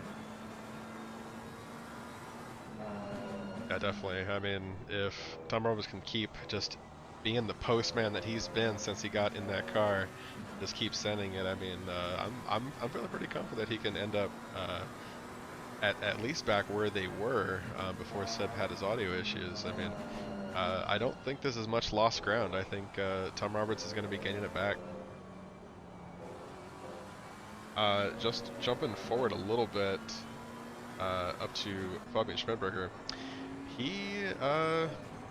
Yeah, that gap split and staying pretty consistent. It's been fluctuating a decent amount, but the last lap, he was up 7/10 above where the 99 was, so that was a very fast lap, gaining back some time, and now he's floating around, you know, 11 to 12 seconds, up to 13 seconds now for the last timestamp. But I mean, that's about where he's been, but he's definitely not losing them. Kondak Chulu, again, continuing to lose a tiny bit of time to Fabian Schmidberger. Like, guys, it's not a lot, but it is a little bit. And the 99 is losing more time to the 799 than he is making back whenever he beats the second place cars. So you keep in mind, Ishmael Lebrec, still the fastest car on track. Like, it's about, most laps, it's about half a second. Ishmael Lebrec is beating both of them.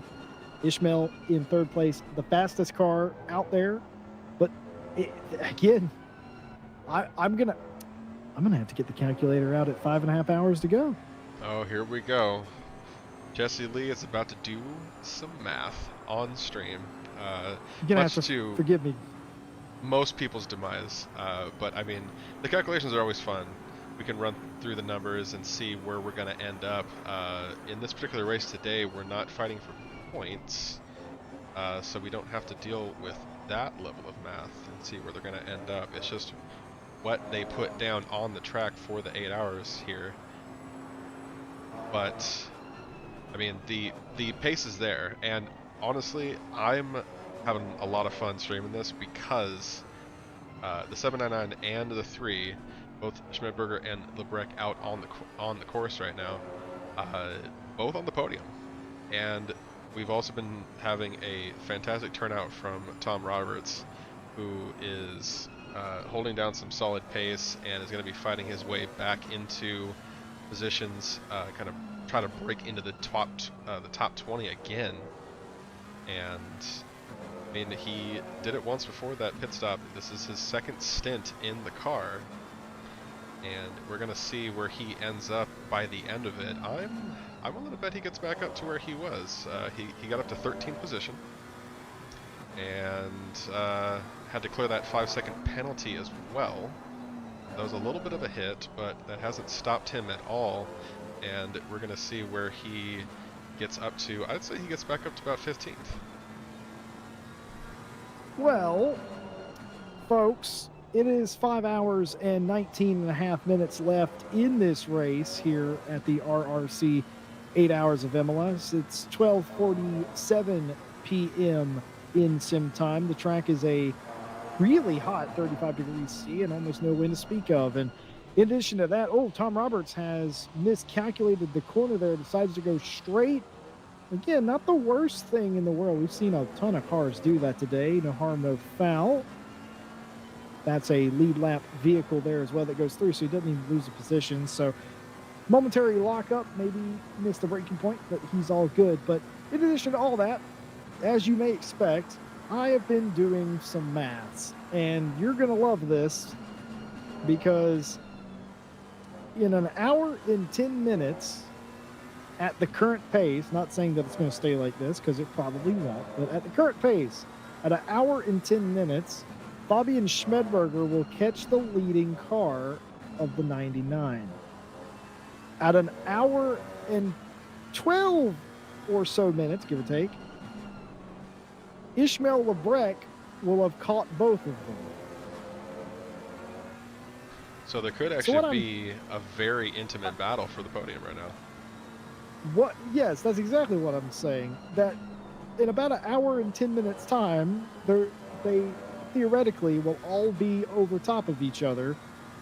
But again, that won't happen because there will be a pit stop in the next 20-ish minutes for all of those drivers in question, and then another driver is going to get in. We know that Ryan Gill will get into the 799. Unknown if Ishmael will double stint or not, but that will change the map. But I just thought I'd want to do that because in my head, that all made sense that they were coming together at the same rate. But this thing far from over, not even halfway to the barn today. But this could end up being something very special. And it could be something special for the 769 too. This could, and I've not done the math, I think they might be within a shout of a top 10 here at the end of the day. Yeah, I mean, the way that Tom Roberts has been driving, I mean, we saw Sebastian Grenier in the car for the first stint or two. I don't quite remember. But, I mean, he was holding down some excellent pace, almost breaking into the top 10 at his rate. So, I mean, I would not at all be surprised if that's back where they get to. I can tell you that something to support the 769 gaining more spots. 7th place Bella Skew in the 64 Mercedes has been given a drive-through, almost certainly due to getting too many track limit warnings. Yeah, there's actually been a few that went out for track limit warnings. Every time I see that at the bottom, I'm wondering, is that the Triple R? You know, making sure that they didn't burn those warnings early. But it hasn't happened yet. The 5 seconds on Tom Roberts was actually the first penalty from the 3 teams that we've seen the entire race. Immediately, so you know, I mean, anything could happen. Got another 5 hours of racing here, and you know, we're still on board with Lebrec, who's got a little bit of traffic to get past here, and we'll see what that does to his pace and see if it affects him as much as it might other people. But I mean, as you said in your calculations, especially Lebrec holding down some excellent pace in the last lap alone. I mean, he was a couple tenths faster than the 99 and about less than a tenth faster than Schmidberger's last lap.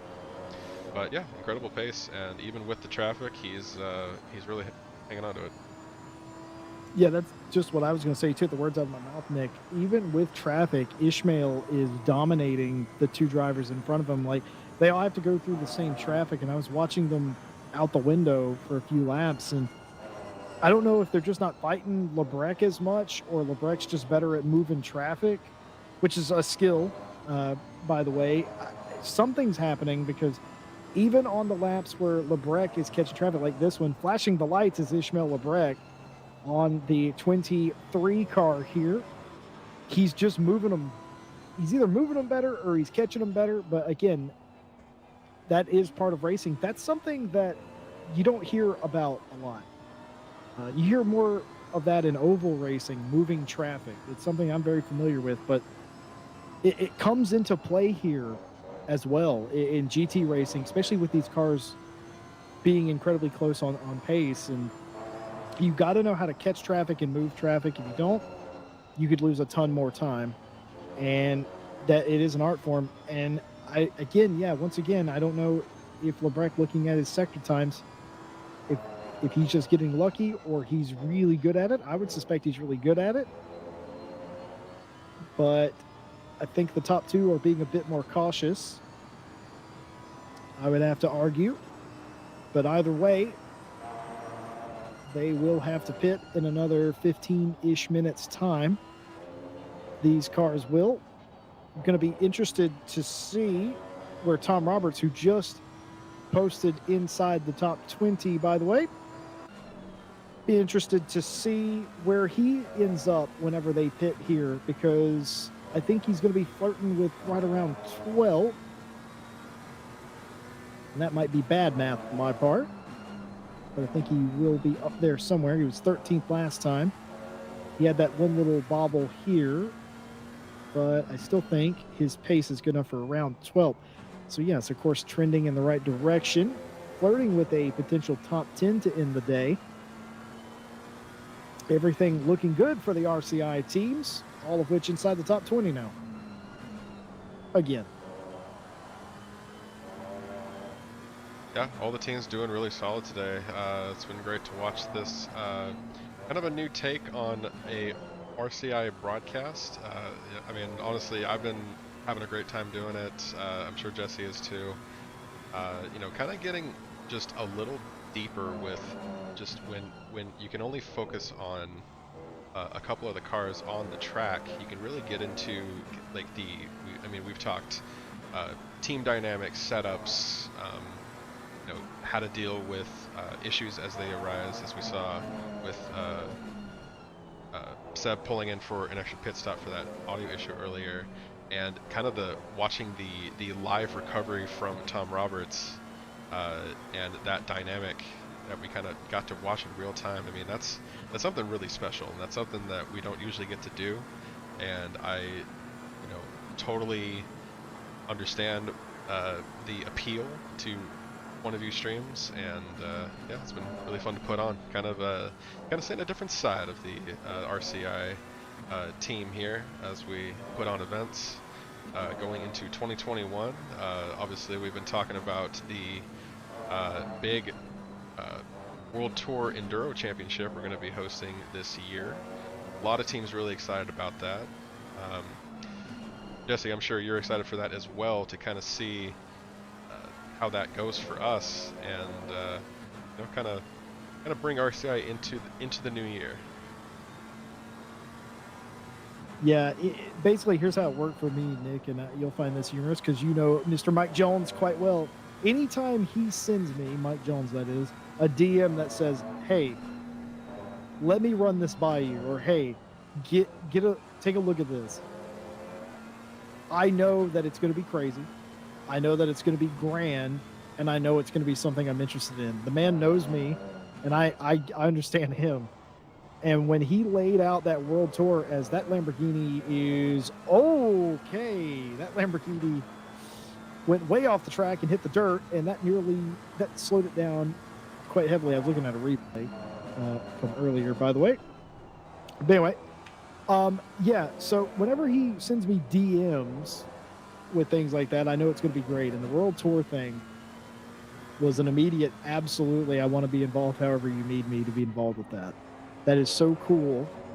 And we have ram-packed a series full of the best, most notable, and most competitive drivers and teams for that championship. And I just cannot wait to get going. Yeah, definitely. I mean, we've been running endurance races here for several months, and you know, every time that we put them on, they are grand events. I mean, we have a incredible social media team, and everything that happens kind of in the studio, if you will, for the RCI team. There's so much that goes on behind the scenes, and so many gears turning, and of course, you know, we have to think it all up. You know, we have meetings and brainstorming sessions about things like this, but I think this is like the next step. This is the next exciting big thing that we can do, is to put a bunch of endurance races together into a series and have points on the line and have the, like you said, some huge names out here racing and competing over a long period of time. And I think it's going to be really fun to watch, and it's going to come down to a really exciting finale. I mean, after all those races, kind of see how all those teams shake out, and you know, kind of experience the drama. You know, if you're watching a real life racing season, you know, you kind of get to really know the teams and see how they deal with the setbacks and what might happen during one race and how they recover in the next one. That's going to be a huge thing for us to experience. Well, I'm just sort of talking about things, and I think we should call it the ERWC, the Endurance Racing World Championship, as Fabian Schmidberger has gotten it all wrong up until this point. He lost about a second to the leader on his previous lap, and I don't know if something is amiss on that Bentley, or the tires have gone late in this run, or something, but that car way off the pace that they were previously. So I was just looking at their lap times, and yeah, they're still off. They are losing a ton of time, but to be fair, the 99 lost a ton of time the last lap as well. I can't quite say that's all due to traffic, but anyway, I'm going to start calling whoever wins that World Series the world champion. They are the world champion of endurance racing, and I think they should be recognized as such. That's sort of what we're going for. It has that many stars in it. It has that many competitive teams and drivers in it. I think it's a fair moniker for what it is. Yeah, I mean, the praise and status of winning something like that's going to be over several months against some of the biggest names here at RCI around the sim racing community. I mean, winning a series like that and being able to show out every month for an endurance race and everything that goes into preparing for even one of those races, you know, imagine preparing for an entire season of them. I mean, that's really the big leagues, and that goes into how they plan for each of those races, how they're planning their stints and their setups, and you know, how they handle each track, every type of weather. I'm sure, you know, Mike Jones likes to throw in a little bit of fun here and there. You know, maybe it'll be a nighttime race at one of them where it's just pouring rain for some reason, and these drivers are going to have to adjust to that, and the strengths and weaknesses will show quite prominently, and you'll see the trends as they race through each race in that series, and how they handle each track and who is doing what at each one with their pace and their setups, and see if you know, something as simple as just their consistency or their patience, like I like to allude to with these races, and see how they do multiple races like that. I mean, it goes without saying, whoever wins that deserves the moniker of world champion for endurance racing, and whoever wins that is just a deserving in general, because these races, guys, they're not 2-hour races. These are grueling events that they will have to show up and show out in. It's going to be that kind of race. And folks, this is Ishmael Lebrecq, who is still fighting lap traffic. Broken record time, but still the fastest car on the track, even fighting the same traffic as the guys in front. Fabian Schmedberger, who is down to about 11 seconds behind the leader, is now 20 plus seconds behind the leader. Ishmael Lebrecq working the lap traffic here. Again, I think just catching him at great times, making great passes, getting it done. He is still catching up. And last I checked, he was only about, I don't know, about what, 25-ish seconds. My timing screen won't update, but he is definitely catching Schmedberger. He's catching the leader as well. But that series, I'm just going to go ahead and call it the world championship, the world championship, world tour thing that we're going to do. That is going to come down to the final race, and likely won't be decided till the final laps. I just get a feeling that that is going to be hotly contested, and nobody's going to run away with that. Yeah, absolutely. And returning to talking about the race today, I mean, we're coming up on the 5-hour mark with 5 hours left. 1 p.m. sim time. We've been watching Ishmael Lebrecq just put down some excellent lap times to try to catch up to the two leaders of this race. We saw Fabian Schmedberger get a little bit of beach time. He lost a little bit of the Bentley out there and parked it for a little bit of a nice beach stroll. And then quickly remember that he was actually at a endurance race, in a GT race, if you could imagine. So he has been back on the pace and just holding steady with that gap. He's sitting at about 16 seconds currently, up to the 99, and the lap times have been bouncing back and forth. But yeah, the one constant here is Lebrecq is gaining on both of them. Yeah, even on a slow lap, Nick, I'm sure you see the timing screen too, where Lebrecq runs a 43. It's always like a 43.0 or 43.1 in comparison to other to them running quite a bit slower 43s. Like for instance, that last time around, Lebrecq ran a 42.6, and the front running 2 ran 43s. They're low 43s, but they're still 43s. So just to let you know what the pace, and that's consistent. That is the way that it has been for the past 40 or so minutes. That just shows you how far back the number 3 car was, but they are on the march to the front, and the leader is in the pit road. All right, so we're going to see the 799 pull into the lead, at least for a little bit, as Schmedberger wraps up his stint here. I believe it's going to be Ryan Gill back into the driver's seat. Actually, the first time for the race, if I'm not mistaken, right? Yeah, that's correct. Ryan has not been in the car. He did 40 minutes of practice before the race, but he hasn't driven in the race to this point, but he will be getting into the car. We heard him earlier in the booth talking about how they had no plans to double stint to the end of this race. They are going to single stint